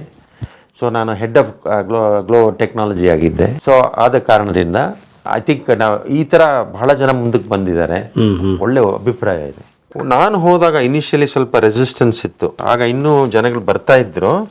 ಆಮೇಲೆ ನಮ್ಮನ್ನು ಇನಿಷಿಯಲಿ ನಾವು ಇದಾಗಿದ್ದಾಗ ನಿಮಗೆ ಮೊದಲ ಲೆವೆಲ್ ಜಾಬು, 2ನೇ ಲೆವೆಲ್ ಜಾಬ್ ಆ ಥರ ಕೊಡ್ತಿದ್ರು, ಅದಕ್ಕೆ ಮೇಲೆ ಮುಂದಕ್ಕೆ ಬರೋಕ್ಕೆ ಬಿಡ್ತಿರ್ಲಿಲ್ಲ. ನಾವೆಲ್ಲ ಹೋದಾಗ ನಾನೆಲ್ಲ ಸ್ವಲ್ಪ ಎಕ್ಸೆಪ್ಷನ್. ಆಗ ಟೈಮಲ್ಲೇ ಭಾಳ ಕ್ವಿಕ್ಕಾಗಿ ಮ್ಯಾನೇಜ್ಮೆಂಟಿಗೆ ಬಂದೆ. ಬೆಂಚ್ ಸೈಂಟಿಸ್ಟಿಂದ ಮ್ಯಾನೇಜ್ಮೆಂಟಿಗೆ ಕ್ವಿಕ್ ಅವರೇ ರೆಕಗ್ನೈಸ್ ಮಾಡಿ ಕೊಟ್ಟರು ನನಗೆ. ಕ್ಲಾಸ್ 1 ಲೆವೆಲ್ ಇಲ್ಲ, ಅಲ್ಲಿ ಕ್ಲಾಸ್ 1 ಅಂತ ಇಲ್ಲ, ಆ ಥರ ಇಲ್ಲ. ಲೈಕ್ ಗ್ಲೋಬಲ್ ಮ್ಯಾನೇಜರ್ ಆಗಿ ಬಂದೆ. ಸೊ 85 ನಾನು ಕೆಲಸ ಮಾಡೋಕ್ಕೆ ಶುರು ಮಾಡಿದೆ. ಒಂದು 87-88 ಗ್ರೂಪ್ ಲೀಡರ್ ಹತ್ರ ಮಾಡ್ತಾಯಿದ್ದೆ, ಟೀಮ್ ಲೀಡರ್ ಹತ್ರ ಬಂದೆ. 93 ಒಳಗೆ ಗ್ಲೋಬಲ್ ಮ್ಯಾನೇಜರ್ ಆಗಿದ್ದೆ. ಆಮೇಲೆ ಹಿಂದಿರುಗಿ ನೋಡಲಿಲ್ಲ. ಆಮೇಲೆ ನಾನು ಸ್ಟೆಪ್ ಬೈ ಸ್ಟೆಪ್ಪು ಡೈರೆಕ್ಟರಾಗಿ ಬಂದೆ. Global director, executive director, vice president, senior vice president, CTO, executive vice president, ಅಷ್ಟು ಲೆವೆಲ್ ತನಕ ಬಂದು ಕೆಲವು ಬೋರ್ಡಲ್ಲೆಲ್ಲ ಇದ್ದೆ ನಾನು. ಈ ಥರ ನನ್ನ ಜರ್ನಿ ಬಂತು. ಬಟ್ ಐ ಥಿಂಕ್ ಕೆಲವು ಯಂಗರ್ ಪೀಪಲ್ CTO ಆಗ್ಬಿಟ್ಟಿದ್ದಾರಲ್ಲ ದೊಡ್ಡ ದೊಡ್ಡ ಕಂಪ್ನಿಗೆ. ಈಗ ಮೈಕ್ರೋಸಾಫ್ಟ್ ತೊಗೊಂಡ್ರೆ ಸತ್ಯ ನಡೆಲ್ಲ ಅಂತ ಇದ್ದಾರೆ, ಆಂಧ್ರದವರು. ಆಮೇಲೆ ಗೂಗಲ್ ತೊಗೊಂಡ್ರೆ ಸುಂದರ್ ಪಿಚಾಯ್ ಅವರು, ಚೆನ್ನೈನವರು. ಸುಂದರ್ ಪಿಚಾಯ್ IIT ಮೆಡ್ರಾಸ್ ಅಲ್ಲ, IIT ಖರಗ್ಪುರ್ ಅವರು, IIT. ಸೊ ಈ ಥರ ಭಾಳ ಜನ ಇದ್ದಾರೆ. ಈಗ IBMಗೆ CEO ಇಂಡಿಯನ್, ಅವರು IIT. ಆದರೆ ಭಾಳ ಜನ ಇದ್ದಾರೆ. ನಾನು ಈಗ ನೇಮ್ ಮಾಡಿದ್ರೆ ಒಂದು 20 ಜನ ಇರ್ತಾರೆ. ಸೊ ಈ ಥರ ಈಗ CEO ಪೊಸಿಷನ್ಗೆ ಬರೋಕ್ಕೆ ಶುರು ಮಾಡಿದ್ದಾರೆ. ಈಗ ಜನಗಳು ಏನಂತಂದರೆ ಇಂಡಿಯನ್ ಅಂದರೆ ಬುದ್ಧಿವಂತ ಅಂತ. ಈಗ ಎಲ್ಲ ಇಂಡಿಯನ್ ಪೇರೆಂಟ್ಸ್ ಏನೋ ಎಂಫಸೈಸ್ ಮಾಡ್ತಾರೆ ಚಿಲ್ಡ್ರನ್ಗೆ ಚೆನ್ನಾಗಿ ಓದಬೇಕು ಅಂತ. ಸೊ ಅದರಿಂದ ಹುಡುಗರೆಲ್ಲ ಚೆನ್ನಾಗಿ ಓದ್ತಾರೆ. ಇಂಜಿನಿಯರು, ಡಾಕ್ಟ್ರು, ಲಾಯರ್ ಆ ಥರ ಇರ್ತಾರೆ. ಸೊ ಕ್ಲಾಸಲ್ಲೆಲ್ಲ ಅವರೇ ಫಸ್ಟ್ ಬರೋದು. ಅಲ್ಲಿ ಯಾವ್ಯಾವ ಶಾಲೆಗಳಿದ್ರು ಅದರಲ್ಲಿ ಫಸ್ಟ್ ಬರೋದು ಅವರೇನೆ, ಆ ಥರ ಎಲ್ಲ ಇದೆ. ಸೊ ಅದರಿಂದ ಏನಂದರೆ ಒಂಥರ ನಮ್ಮ ಬಗ್ಗೆ ತುಂಬ ಕಾನ್ಫಿಡೆನ್ಸ್ ಇದೆ, ಒಂದು ಒಳ್ಳೆ ಒಪಿನಿಯನ್ ಇದೆ. ಆ ಕಾರಣದಿಂದ ಅವರೆಲ್ಲ ಒಂದು ಅಂಬಾಸಿಡರ್ಶಿಪ್ ಥರನೇ ಅಂತ ಇಟ್ಕೊಳ್ಳಿ. ಭಾರತ ದೇಶಕ್ಕೆ ಏನು ಕಾಂಟ್ರಿಬ್ಯೂಷನ್ ಅಂದರೆ ಈಗ ಬರೋ ಇನ್ವೆಸ್ಟ್ಮೆಂಟು ಅದೆಲ್ಲ ಬರ್ತಾ ಇರೋದು ಒಂದು ವಿಧದಲ್ಲಿ ಇವರು ನಂಬೋದು ಅಂತ, ಭಾರತ ದೇಶದವ್ರು ನಾವು ನಂಬೋದು ಅಂತ ಒಂದು ಕಾನ್ಫಿಡೆನ್ಸ್ ಬರುತ್ತೆ. ಮೊದಲು ಸ್ವರಾಜ್ಯ ಬಂದಾಗ 47ರಲ್ಲಿ ನಮ್ಮನ್ನು ನೋಡಿದ್ರೆ ಬಡವರು, ಏನೂ ಇಲ್ಲ, ಏನೂ ಗೊತ್ತಿಲ್ಲ ಹಾಗಿತ್ತು ಒಪಿನಿಯನ್ನು. ಆಮೇಲೆ ಬ್ರಿಟಿಷ್ನವ್ರು ಏನು ಕತೆ ಹೇಳಿದ್ರು ಅದೇನು ನಿಜ ಅನ್ಕೊಂಡ್ಬಿಟ್ಟಿದ್ರು. ಅದೇ ನಮ್ಮ ಬ್ರಿಟಿಷ್ ರೆಕಾರ್ಡ್ಸ್ ಅಲ್ಲಿ ಒಂದು ಲೈನ್ ಇದೆ, ಈ ಭಾರತೀಯರು ಅಂದ್ರೆ ಹೇಗಿದ್ದಾರೆ ಅಂದ್ರೆ ಹರಕಲು ಬಟ್ಟೆ ಹಾಕೊಂಡು ಹಾವಿಡ್ಕೊಂಡು ಓಡಾಡ್ತಾರೆ ರೋಡಲ್ಲಿ, ಅದೇ ಅದನ್ನ ಅವ್ರು ಹಾವಾಡ್ಸ್ಕೊಂಡು ರೋಡಲ್ಲಿ ಓಡಾಡ್ತಾರೆ ಅಂತ ಬರೆದ್ಬಿಟ್ಟಿದ್ದಾರೆ ಬ್ರಿಟಿಷ್ ಒಂದು ಬುಕ್ಕಲ್ಲಿ. ಅದು ಇಡೀ ಜಗತ್ತು ನಮ್ಗೆ ಹೌದು ಎಲ್ಲ ಹಾವಿಡ್ಕೊಂಡು ಓಡ್ತಿರ್ತಾರೆ ಹುಷಾರು ಅಂತ. ಹೌದು, ಅವ್ನು ಯಾರೋ ಹಾವಾಡಿಗೆ ನೋಡಿ ಬರೆದ್ಬಿಟ್ಟೇನೋ. ಅದೇ ಆ ಥರ ಅವ್ರು ಬ್ರಿಟಿಷ್ನವ್ರು ಏನೇನು ಹೇಳಿದ್ರು, ಬ್ರಿಟಿಷ್ನವ್ರು ಏನು ಮಾಡಿದ್ದಾರೆ ಅಂದರೆ ನಮ್ಮ ಇತಿಹಾಸನೇ ಬದಲಾಯಿಸ್ಬಿಟ್ಟಿದ್ದಾರೆ. ಸೊ ಬೇರೆ ಜನಾಂಗದವರೆಲ್ಲ ಏನು ಅಂದ್ಕೊಂಡ್ರು ಅಂದರೆ ಇವರು ಏನಪ್ಪ ಈ ಥರ ಏನು ಗೊತ್ತಿಲ್ಲ ಇವರಿಗೆ ಅಂತ ಆ ಥರ ಮನಸ್ಸಲ್ಲಿ ಇತ್ತು. ಸೊ ಸ್ವಲ್ಪವಾಗಿ 60ರಿಂದ ಶುರು ಆಯಿತು. ಸ್ವಲ್ಪವಾಗಿ ಜನ ಹೋಗೋಕ್ಕೆ ಶುರು ಮಾಡಿದ್ರು. 65, 66 ವಿಯೆಟ್ನಾಂ ವಾರ್ ಬಂತಲ್ಲ, ಆ ಟೈಮಲ್ಲಿ ಡಾಕ್ಟರ್ಸ್ ಭಾಳ ಬೇಕಾಗಿತ್ತು ಅಮೆರಿಕಾದಲ್ಲಿ. ಅಲ್ಲಿಂದ ಇವರಿಗೆ ಸೈನಿಕರಿಗೆಲ್ಲ ಬಂದಲ್ಲ, ಹೊಡೆದು ಬಂದವ್ರಿಗೆಲ್ಲ ಸೈನಿಕರನ್ನ ಟ್ರೀಟ್ ಮಾಡೋಕ್ಕೆ ಇಲ್ಲಿಂದ ತುಂಬ ಜನನ ತೊಗೊಂಡ್ರು. 66, 67, 68 ಆ ಪೀರಿಯಡ್ನಲ್ಲಿ. ಆಮೇಲೆ ಅರ್ಲಿ 70ಸಲ್ಲಿ ಇನ್ನೊಂದು ಯುದ್ಧ ಇತ್ತು ಅವ್ರದ್ದು. ಆ 2 ಟೈಮಲ್ಲಿ ಡಾಕ್ಟರ್ಸ್ ತೊಗೊಳ್ಳೋಕ್ಕೆ ಶುರು ಮಾಡಿದ್ರು. ಆಮೇಲೆ ಐ ಥಿಂಕ್ 60s ಎಲ್ಲ ಅರ್ಲಿ 70s ಇಂಜಿನಿಯರ್ಸ್ ಫ್ರಮ್ IITsಗೆ ಸ್ಕಾಲರ್ಶಿಪ್ ಕೊಡೋಕ್ಕೆ ಯೂನಿವರ್ಸಿಟೀಸ್ ಎಲ್ಲ ಸ್ಕಾಲರ್ಶಿಪ್ ಕೊಡ್ತಾಯಿದ್ರು, mainly from IITs. But other ಯೂನಿವರ್ಸಿಟೀಸ್ನೂ ರ್ಯಾಂಕ್ ಬಂದವ್ರಿಗೆಲ್ಲ ಸಿಗ್ತಿತ್ತು, ಜಸ್ಟ್ IIT ಅಲ್ಲ. ಸೊ ಅವರೆಲ್ಲ ಸ್ಕಾಲರ್ಶಿಪ್ನಲ್ಲಿ ನಾವು ಹೋಗ್ತಾ ಇದ್ವಿ. 2ನೇ ಬ್ಯಾಚ್ ಆಫ್ ಪೀಪಲ್ ಹೋಗಿದ್ದೆಲ್ಲ ಸ್ಕಾಲರ್ಶಿಪ್ ತೊಗೊಂಡು ಐದರ MS ಮಾಡೋದು, PhD ಮಾಡೋದು, ಅಲ್ಲಿ ಜಾಬ್ ತೊಗೊಳ್ಳೋದು, ಅಲ್ಲಿರೋದು ಹಾಗೆ. ಆಮೇಲೆ ಈಗ 2000 ಬಂದಾಗ ಕಂಪ್ಯೂಟರ್ಸ್ ಓದ್ದವರು, ಇಲ್ಲಿ ಏನೋ ಒಂದು 6 ತಿಂಗಳು ಟ್ರೈನಿಂಗ್ ಮಾಡಿದವರು, ಒಂದು ವರ್ಷ ಕಂಪ್ಯೂಟರ್ಸ್ ಓದ್ದವರು, ಅವರಿಗೆಲ್ಲ ಚಾನ್ಸ್ ಸಿಕ್ತು. ಆ ಥರ ಮೊದಲು ಸಿಗ್ತಾ ಇರಲಿಲ್ಲ. ನೀವು ಅಲ್ಲಿ ಬಂದು ಓದಿ ಮಾಡಿದ್ರೇ ಸಿಗ್ತಾ ಇರೋದು. ಆಮೇಲೆ ಈ H1B ಅದೆಲ್ಲ ಶುರುವಾಯಿತು. ನಮಗೆಲ್ಲ H1B ಇರಲಿಲ್ಲ. H1B ವೀಸಾ ಅಂದರೆ ನೀವು ಉದ್ಯೋಗಕ್ಕೋಸ್ಕರ ಅಲ್ಲಿಗೆ ಬರೋದು, ಇಲ್ಲಿಂದ ಓದಕ್ಕೆ ನೇರ ಉದ್ಯೋಗ. ಇಲ್ಲಿ ಓದೋರು, ಸ್ವಲ್ಪ ಎಕ್ಸ್ಪೀರಿಯನ್ಸ್ ಇರೋರು ಅವರೆಲ್ಲ ಬರೋರು. ಆಮೇಲೆ 60ರಿಂದ ಇಲ್ಲಿ ತನಕನೂ ಸ್ಪೌಸಸ್ ಬರ್ತಾರೆ, ವೈಫ್ಸು. ಆಮೇಲೆ ತಂದೆ ತಾಯಿಗಳನ್ನ ಇಮಿಗ್ರೇಟ್ ಮಾಡಿಸ್ತಾರೆ, ಹೋಗಿ ಬಂದು. ಆಮೇಲೆ ರಿಲೇಟಿವ್ಸ್ ಹೋಗಿ ಬಂದು ಮಾಡ್ತಾರೆ ಟ್ರಾವೆಲಿಂಗ್ ವೀಸಾ. ನನ್ನ ತಮ್ಮ ಮತ್ತು ಅವರ ಹೆಂಡತಿ ಎಲ್ಲರೂ ನನ್ನ ಮಗಳ ಮದುವೆಗೆ ಬಂದಿದ್ದರು. ನಮ್ಮ ಸಿಸ್ಟರು ಮತ್ತು ಅವ್ರ ಮಗಳು ನಮ್ಮ ಮದುವೆ ಬರೋಕ್ಕಾಗಲ್ಲ, ಅವ್ರು ವೀಸಾ ಸಿಕ್ಕಿರಲಿಲ್ಲ, ಟ್ರಾವೆಲಿಂಗ್ ವೀಸಾ, ಇದು ವಿಸಿಟರ್ ವೀಸಾ. ಬಟ್ ಇವಾಗ ಎಲ್ಲರೂ ವಿಸಿಟರಾಗಿ ಬರ್ತಾರೆ, ಹೋಗ್ತಾರೆ, ಅದೆಲ್ಲ ನಡೀತಾ ಇದೆ. ಈಗ ಲಾಸ್ಟ್ 25 ವರ್ಷ 26 ವರ್ಷ H1B ಭಾಳ ಚೆನ್ನಾಗಿ ಸ್ಟೂಡೆಂಟ್ಸು ಬರ್ತಾಯಿದ್ರು, H1Bನೂ ಬರ್ತಾಯಿದ್ರು. H1B ಪ್ರಮುಖವಾಗಿ ಕಂಪ್ಯೂಟರ್ಸ್ ಏರಿಯಾನಲ್ಲಿ. ಆಮೇಲೆ ಡೈರೆಕ್ಟ್ ರಿಕ್ರೂಟ್ಮೆಂಟ್ ಶುರು ಆಯಿತು. IITಗೆಲ್ಲ ಬಂದು ಡೈರೆಕ್ಟಾಗಿ ರಿಕ್ರೂಟ್ ಮಾಡ್ತಾರೆ, ಫ್ರಮ್ ಇಂಡಿಯಾ ಟು US ಜಾಬಲ್ಲಿ ರಿಕ್ರೂಟ್ ಮಾಡಿ ಅವರೇ H1B ವೀಸಾ ಕೊಡೋ ಥರ ಎಲ್ಲ ನಡೀತು. ಒಂದು 10 ವರ್ಷ ನಡೆದಿದೆ. George W. ಬುಷ್ ಅಂತ ಒಬ್ಬ ಪ್ರೆಸಿಡೆಂಟ್ ಗೊತ್ತಲ್ವಾ, ಅವನು SM ಕೃಷ್ಣ ಪೀರಿಯಡ್ ಇದ್ದಾಗ ಅವರು ಯಾರ್ಯಾರು ಒಳ್ಳೆ ಕ್ಯಾಟಗರಿಲಿದ್ದಾರೋ, ಎಜುಕೇಷನ್ ಇದ್ದಾರೋ ಅವ್ರಿಗೆಲ್ಲ ಬೇಗನೆ ವೀಸಾ ಗ್ರಾಂಟ್ ಮಾಡಬೇಕು ಅಂತ ಮಾಡಿದ್ರು. ಆಗ ಅವರು H1B ವೀಸಾಗೆ ಅಲೌ ಮಾಡಿದ್ರು. ಸೊ ಅದರಿಂದನೇ ಜನಗಳು ಬರೋಕ್ಕೆ ಶುರು ಮಾಡಿದ್ರು. 2002ವರೆಗೆ ಪ್ರೆಸಿಡೆಂಟ್ ಆಗಿದ್ರಲ್ಲ ಜಾರ್ಜ್ W. ಬುಷ್. ಸೊ ಇದರಲ್ಲಿ ಅವ್ರು ಟ್ವಿನ್ ಟವರ್ ಟೈಮಲ್ಲಿ ಇದ್ದರು. ಇದು ನಿಮಗೆ ಜ್ಞಾಪಕ ಇದೆ, ಇದು ಸೆಪ್ಟೆಂಬರ್ 11 ಅವರು ಓಪನ್ ಮಾಡಿದ್ದು, ವೀಸಾಗೆಲ್ಲ ಓಪನ್ ಮಾಡಿದ್ದು. ಅವರು ಒಳ್ಳೆ ಜನ, I mean in the sense thoughtful person. ಅವ್ರೇನು ಮಾಡಿದ್ರು ಅಂದರೆ ಭಾರತೀಯರು ಟ್ಯಾಲೆಂಟೆಡ್ ಆಗಿದೆ, ಅವ್ರಿಗೆಲ್ಲ ಅಲೌ ಮಾಡಬೇಕು ಅಂದ್ಬಿಟ್ಟು ಭಾಳ ಜನಕ್ಕೆ H1B ಸಿಗೋಕ್ಕೆ ಶುರು ಆಯಿತು. ಸೊ ಹಾಗಾಗಿ ಈಗ ಐ ಥಿಂಕ್ ಸ್ವಲ್ಪ ತಡೆ ಆಗ್ತಾ ಇದೆ. ಇವನು ಟ್ರಂಪ್ ಸ್ವಲ್ಪ ತಡೆ ಮಾಡ್ತಾ ಇದ್ದಾರೆ. ಅದಕ್ಕೆ ಇನ್ನೊಂದು ಪ್ರಾವಿಷನು ಮಾಡಿದ್ರು ಅವರು, ಜಾರ್ಜ್ W. ಬುಷ್. ನೀವು PhD ಮಾಡಿದ್ರೆ ನೀವು 5 ಪೇಪರ್ ಪಬ್ಲಿಷ್ ಮಾಡಬೇಕು ಅಥವಾ 2 ಪ್ಯಾಟೆಂಟ್ ಮಾಡಬೇಕು. ಮಾಡಿಬಿಟ್ಟು ಒಂದು ENB ಕ್ಯಾಟಗರಿ ಅಂತ ಒಂದಿದೆ, ಅದ್ರಲ್ಲಿ ಅಪ್ಲೈ ಮಾಡಿದ್ರೆ 3 ತಿಂಗಳಲ್ಲಿ ನಿಮಗೆ ಗ್ರೀನ್ ಕಾರ್ಡ್ ಬಂದುಬಿಡುತ್ತೆ. 3 ತಿಂಗಳು 3 ತಿಂಗಳಿಗೆ ರೆಸಿಡೆಂಟ್ ಆ ಪ್ರಾವಿಷನ್ ಮಾಡಿದ್ರು. ಅದೆಲ್ಲ ಈಗ ಕಟ್ ಆಗ್ತಾ ಇದೆ. ಈಗ ಟ್ರಂಪ್ ಎಲ್ಲದಕ್ಕೂ ಬ್ರೇಕ್ ಹಾಕ್ತಾ ಇದ್ದಾರೆ. ಅವ್ರು ಸ್ವಲ್ಪ ರಿಜಿಡ್ ಆಗಿದ್ದಾರೆ, ತುಂಬ ಜನ ಬಂದ್ಬಿಟ್ರು ಅಂತ. ಆದರೆ ಒಟ್ಟಾರೆ ಈಗ ಅಮೆರಿಕದ ಪಾಪ್ಯುಲೇಷನ್ ಎಷ್ಟು ಈಗ ಒಂದು 340 ಮಿಲಿಯನ್, 35 ಕೋಟಿ, 36 ಕೋಟಿ, 36 ಕೋಟಿ. ಆದರೆ ಭೌಗೋಳಿಕವಾಗಿ ಭಾರತಕ್ಕಿಂತಲೂ ದೊಡ್ಡ ಭೂಪ್ರದೇಶ ಅದು. ಹೌದು. ಸೊ ನೋಡಿ, ನಮ್ಮ ಭಾರತ ಅಮೆರಿಕಕ್ಕಿಂತಲೂ ಕಡಿಮೆ ಭೂಪ್ರದೇಶ, ಅದರ 5 ಪಟ್ಟು ಜನಸಂಖ್ಯೆ. ಹೌದು. ಅಮೆರಿಕ ಭಾರತಕ್ಕಿಂತಲೂ ತುಂಬಾ ದೊಡ್ಡ ಜಾಗ, 4 ಪಟ್ಟು ಇದು ಭೂಮಿ ಭೌಗೋಳಿಕವಾಗಿ ದೊಡ್ಡ ಪ್ರದೇಶ. ನಮ್ಮಲ್ಲೂ 1/3 ಪಾಪ್ಯುಲೇಷನ್ ಅವ್ರದ್ದು. 1/3 ಇಲ್ಲಿ 1/3 ಇಲ್ಲ, 150 ಕೋಟಿ ಅನ್ಕೊಂಡ್ರೆ ಅವ್ರು 35 ಕೋಟಿ, 1/5. ಆದರೂ ಅಮೆರಿಕನ್ಸ್ ಅಥವಾ ಈಗಿನ ಆಳ್ತಿರೋ ಥಿಂಕ್ ಮಾಡ್ತಾರೆ ತುಂಬಾ ಜನ ಬಂದ್ಬಿಟ್ರು ಅಂತ. ತುಂಬ ಜನ ಇಂಡಿಯನ್ಸ್ ಇದ್ದಾರೆ. ನಾಟ್ ಓನ್ಲಿ ಇಂಡಿಯನ್ಸ್, ಭಾಳ ಜನ, ಕೆಲವರೆಲ್ಲ ಮುಸ್ಲಿಂ ಕಂಟ್ರೀಸ್ಲೆಲ್ಲ ಬಂದಿದ್ದಾರೆ. ಸೊ ಇವರೆಲ್ಲ ಹಿಂದೂಸು ಮುಸ್ಲಿಮ್ಸು ಜಾಸ್ತಿ ಆಗ್ತಾ ಇದ್ದಾರೆ ಅಂತ ಒಂದು ಕೆಲವು ಕಡೆ, ಎಸ್ಪೆಷಲಿ ಟೆಕ್ಸಸ್ ಅಂತ ಕಡೆ ಎಲ್ಲ ಅವ್ರಿಗೆಲ್ಲ ಕನ್ಸರ್ನ್ ಇದೆ. ಅವರೆಲ್ಲ ಸ್ವಲ್ಪ ರಿಪಬ್ಲಿಕನ್ಸ್ ರೈಟ್ ವಿಂಗ್. ಈಗ ರೈಟ್ ವಿಂಗ್ ಅಂದರೆ ಏನಂತ ಗೊತ್ತಾ ನಿಮಗೆ? ರೈಟ್ ವಿಂಗ್ ಅಂದರೆ ಏನು? ತುಂಬ ಅವರು ನಾವೇ ನಮ್ಮ ಜನಾಂಗದವರೇ ಇರಬೇಕು ಅಂತ ಆ ಥರ ಎಲ್ಲ ಒಪಿನಿಯನ್ ಇದೆ. ಆ ಥರ ರೈಟ್ ವಿಂಗಲ್ಲಿರೋರಿಗೆ ಇಲ್ಲಿನ ಕಂಪ್ಯಾರಿಸನ್ ಕೊಟ್ಟರೆ ಅವರು RSS ಥರ. ಇಲ್ಲಿನ BJP RSS, ಅಲ್ಲಿ ರಿಪಬ್ಲಿಕನ್ ಪಾರ್ಟಿ ರೈಟ್ ವಿಂಗು ಒಂದೇ. ಈಗ ಅವ್ರು ರೂಲ್ ಮಾಡ್ತಿರೋರು ರಿಪಬ್ಲಿಕನ್ಸು.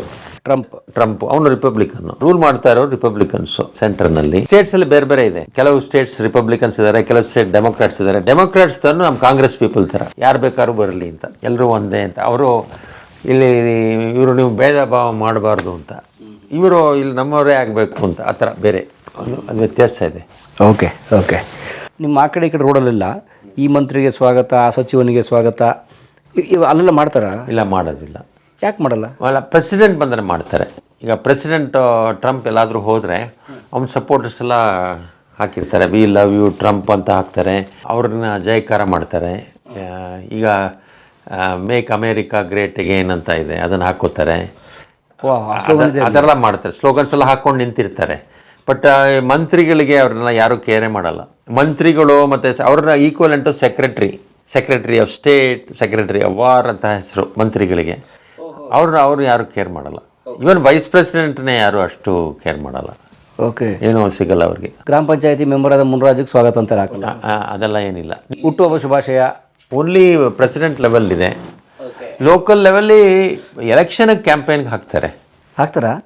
ಈಗ ನೀವು ನೋಡಿ, ಇಲ್ಲಿ ಥರನೇ ಅಲ್ಲೂ ಎವ್ರಿ ರಾಜ್ಯಕ್ಕೆ ಒಂದು ಸ್ಟೇಟ್ ಅಸೆಂಬ್ಲಿ ಥರ ಇದೆ.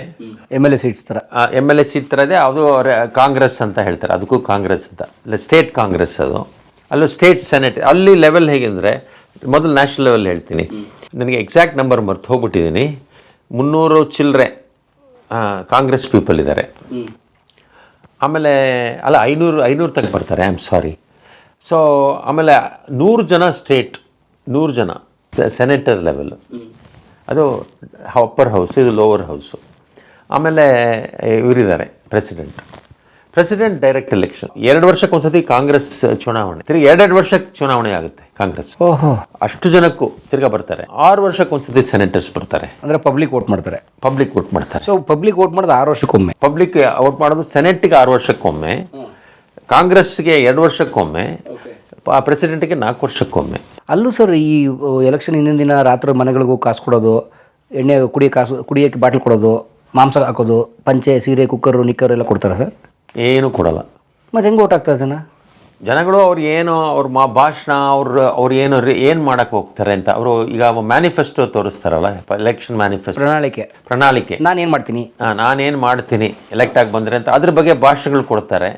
ಅದನ್ನು ಕೇಳ್ಕೊಂಡು ನಂಬ್ಕೊಂಡು ಹೋಗ್ತಾರೆ. 100 ಅಂತ ಇಟ್ಕೊಂಡ್ರೆ ಒಂದು 30-35% ಯಾವಾಗಲೂ ನೀವು ಯಾವೇ ಕ್ಯಾಂಡಿಡೇಟ್ ಆದರೂ ಡೆಮೊಕ್ರಾಟಿಕ್ ಪಾರ್ಟಿಗೆ ಹಾಕ್ತಾರೆ. ಒಂದು 30-35% ಯಾರೇ ಕ್ಯಾಂಡಿಡೇಟ್ ಆದರೂ ರಿಪಬ್ಲಿಕನ್ ಪಾರ್ಟಿಗೆ ಕೂಡ ಹಾಕ್ತಾರೆ. So 60-70% Democrat or Republican. ಇನ್ನು 30% ಜನ ನ್ಯೂಟ್ರಲ್ ಆಗಿರ್ತಾರೆ. ಅವ್ರು ಯಾವ ಪಾರ್ಟಿನೂ ಸೇರಿರಲ್ಲ, ನಾನ್ ನ್ಯೂಟ್ರಲ್.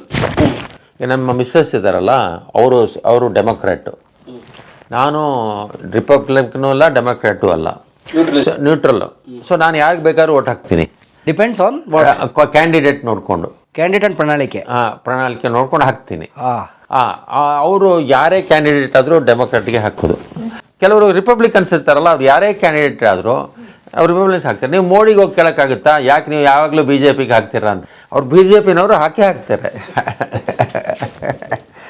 ಅವ್ರು ಆ ಥರ ಇದ್ದಾರೆ ಜನ. ಅವರು ಕಾಂಗ್ರೆಸ್ ಪಾರ್ಟಿಗೆ ಸೇರಿಬಿಟ್ಟಿದ್ದಾರೆ, ಅವ್ರ ಮನಸ್ಸು ಪಾರ್ಟಿಗೆ ಒದ್ಬಿಟ್ಟಿದೆ, ಆ ಪಾರ್ಟಿಗೆ ಅವರೇ ಹಾಕ್ತಾರೆ. ಈಗ ಎಲೆಕ್ಷನ್ ಡಿಸೈಡ್ ಆಗೋದು ಈ 30%. ನ್ಯೂಟ್ರಲಿಸ್ಟ್ ಇದಾರಲ್ಲ, ಡಿಸಿಷನ್ ಅವರಿಂದಾನೇ ಬರೋದು. ಸೊ ಕೆಲಸ ಈ ಕಡೆ ಹಾಕ್ತಾರೆ, ಕೆಲಸ ಆ ಕಡೆ ಹಾಕ್ತಾರೆ. So they decide the future of the country. ಹಾಂ, ಅವರು ಈ ಸತಿ ತಪ್ಪು ಮಾಡಿಬಿಟ್ಟಿದ್ದಾರೆ ಟ್ರಂಪ್ ಹಾಕಿದ್ದಕ್ಕೆ ನನಗನ್ಸುತ್ತೆ. ನನ್ನ ಪ್ರಕಾರ ನಮ್ಮ ಭಾರತೀಯರು ಅಷ್ಟು ಜನನು ಭಾಳ ಮೆಜಾರಿಟಿ ಆಫ್ ಭಾರತೀಯರು ಟ್ರಂಪ್ ವೋಟ್ ಮಾಡಿದ್ರು. ಯಾಕೆಂದರೆ ನರೇಂದ್ರ ಮೋಡಿಗೆ ಫ್ರೆಂಡು ಅಂತ ಒಂದೇ ಕಾರಣದಿಂದ. ಸೊ ನರೇಂದ್ರ ಮೋಡಿಗೆ ಫ್ರೆಂಡು ಇಲ್ಲ, ಏನೂ ಇಲ್ಲ ಅವರು. ನಾನು ಮೊದಲೇ ಹೇಳಿದೆ ಇವರು ಏನೂ ಪ್ರಯೋಜನ ಇಲ್ಲ, ಹಾಕಬೇಡಿ ಅಂತ. ನಾನು ಕ್ಯಾನ್ವಾಸ್ ಮಾಡಿದೆ. ನಾನು 2 ಸತಿ ಮಾಡಿದ್ದೀನಿ ಕ್ಯಾನ್ವಾಸು ಇದ್ರ ತನಕ. ಒಂದು ಬೈಡನ್ ಎಲೆಕ್ಷನ್ ನಿಂತು ಗೆದ್ದಿರಲ್ಲ ಆ ಟೈಮಲ್ಲಿ, ಆಮೇಲೆ ಕಮಲಾ ಹ್ಯಾರಿಸು. 2 ಸತಿ ಕ್ಯಾನ್ವಾಸು ಮಾಡಿದೆ, ಕಾಂಟ್ರಿಬ್ಯೂಟು ಮಾಡಿದೆ, ದುಡ್ಡು ಕೊಟ್ಟೆ. Party fund. ಸೂಪರ್. ಸೊ ಅಲ್ಲೂ ಪಾರ್ಟಿ ಫಂಡ್ ಇದೆ. ಓಕೆ. ಪಾರ್ಟಿ ಫಂಡ್ಗೆ ನಾನೆಲ್ಲ ಭಾಳ ಸ್ವಲ್ಪ ಕಾಣಿಕೆ, ಬಟ್ ಕೆಲವೆಲ್ಲ ದೊಡ್ಡ ದೊಡ್ಡ ಅಮೌಂಟ್ಸ್ ಕೊಡ್ತಾರೆ. ಸೊ ರಿಪಬ್ಲಿಕನ್ಸು ತುಂಬ ಜಾಸ್ತಿ ಹಣ ಇಟ್ಟಿದ್ದಾರೆ, ಡೆಮೊಕ್ರಾಟ್ಸು ಕಮ್ಮಿ ಇಟ್ಟಿದ್ದಾರೆ. ಅವರು ರೈಟ್ ವಿಂಗ್ ಅಂದರೆ ಬಿಸ್ನೆಸ್ಸಸ್ ಇರ್ತಾರಲ್ಲ, ಅವ್ರ ಜೊತೆ ಭಾಳ ಫ್ರೆಂಡ್ಲಿ ಆಗಿರ್ತಾರೆ. ಈಗ ದೊಡ್ಡ ಸಾಹುಕಾರಗಳಿಗೆ ಭಾಳ ಫ್ರೆಂಡ್ಲಿ ರೈಟ್ ವಿಂಗು. ಅವ್ರಿಗೆ ಟ್ಯಾಕ್ಸ್ಗೆ ಅನುಕೂಲ ಮಾಡಿಕೊಡ್ತಾರೆ. ಅವ್ರೇನು ಗೊತ್ತಾ, ಈಗ ಇಂಡಸ್ಟ್ರಿಯಲಿಸ್ಟ್ ಅವರೆಲ್ಲ ತುಂಬ ಟ್ಯಾಕ್ಸ್ ಕಟ್ತಾರೆ. ಅವ್ರಿಗೆಲ್ಲ ಸ್ವಲ್ಪ ಅನುಕೂಲ ಮಾಡಿಕೊಟ್ರು ಅದು ತುಂಬ ಉಳಿಯುತ್ತೆ, ಅವ್ರಿಗೆ 1000 ಕೋಟಿ ಉಳಿಯುತ್ತೆ.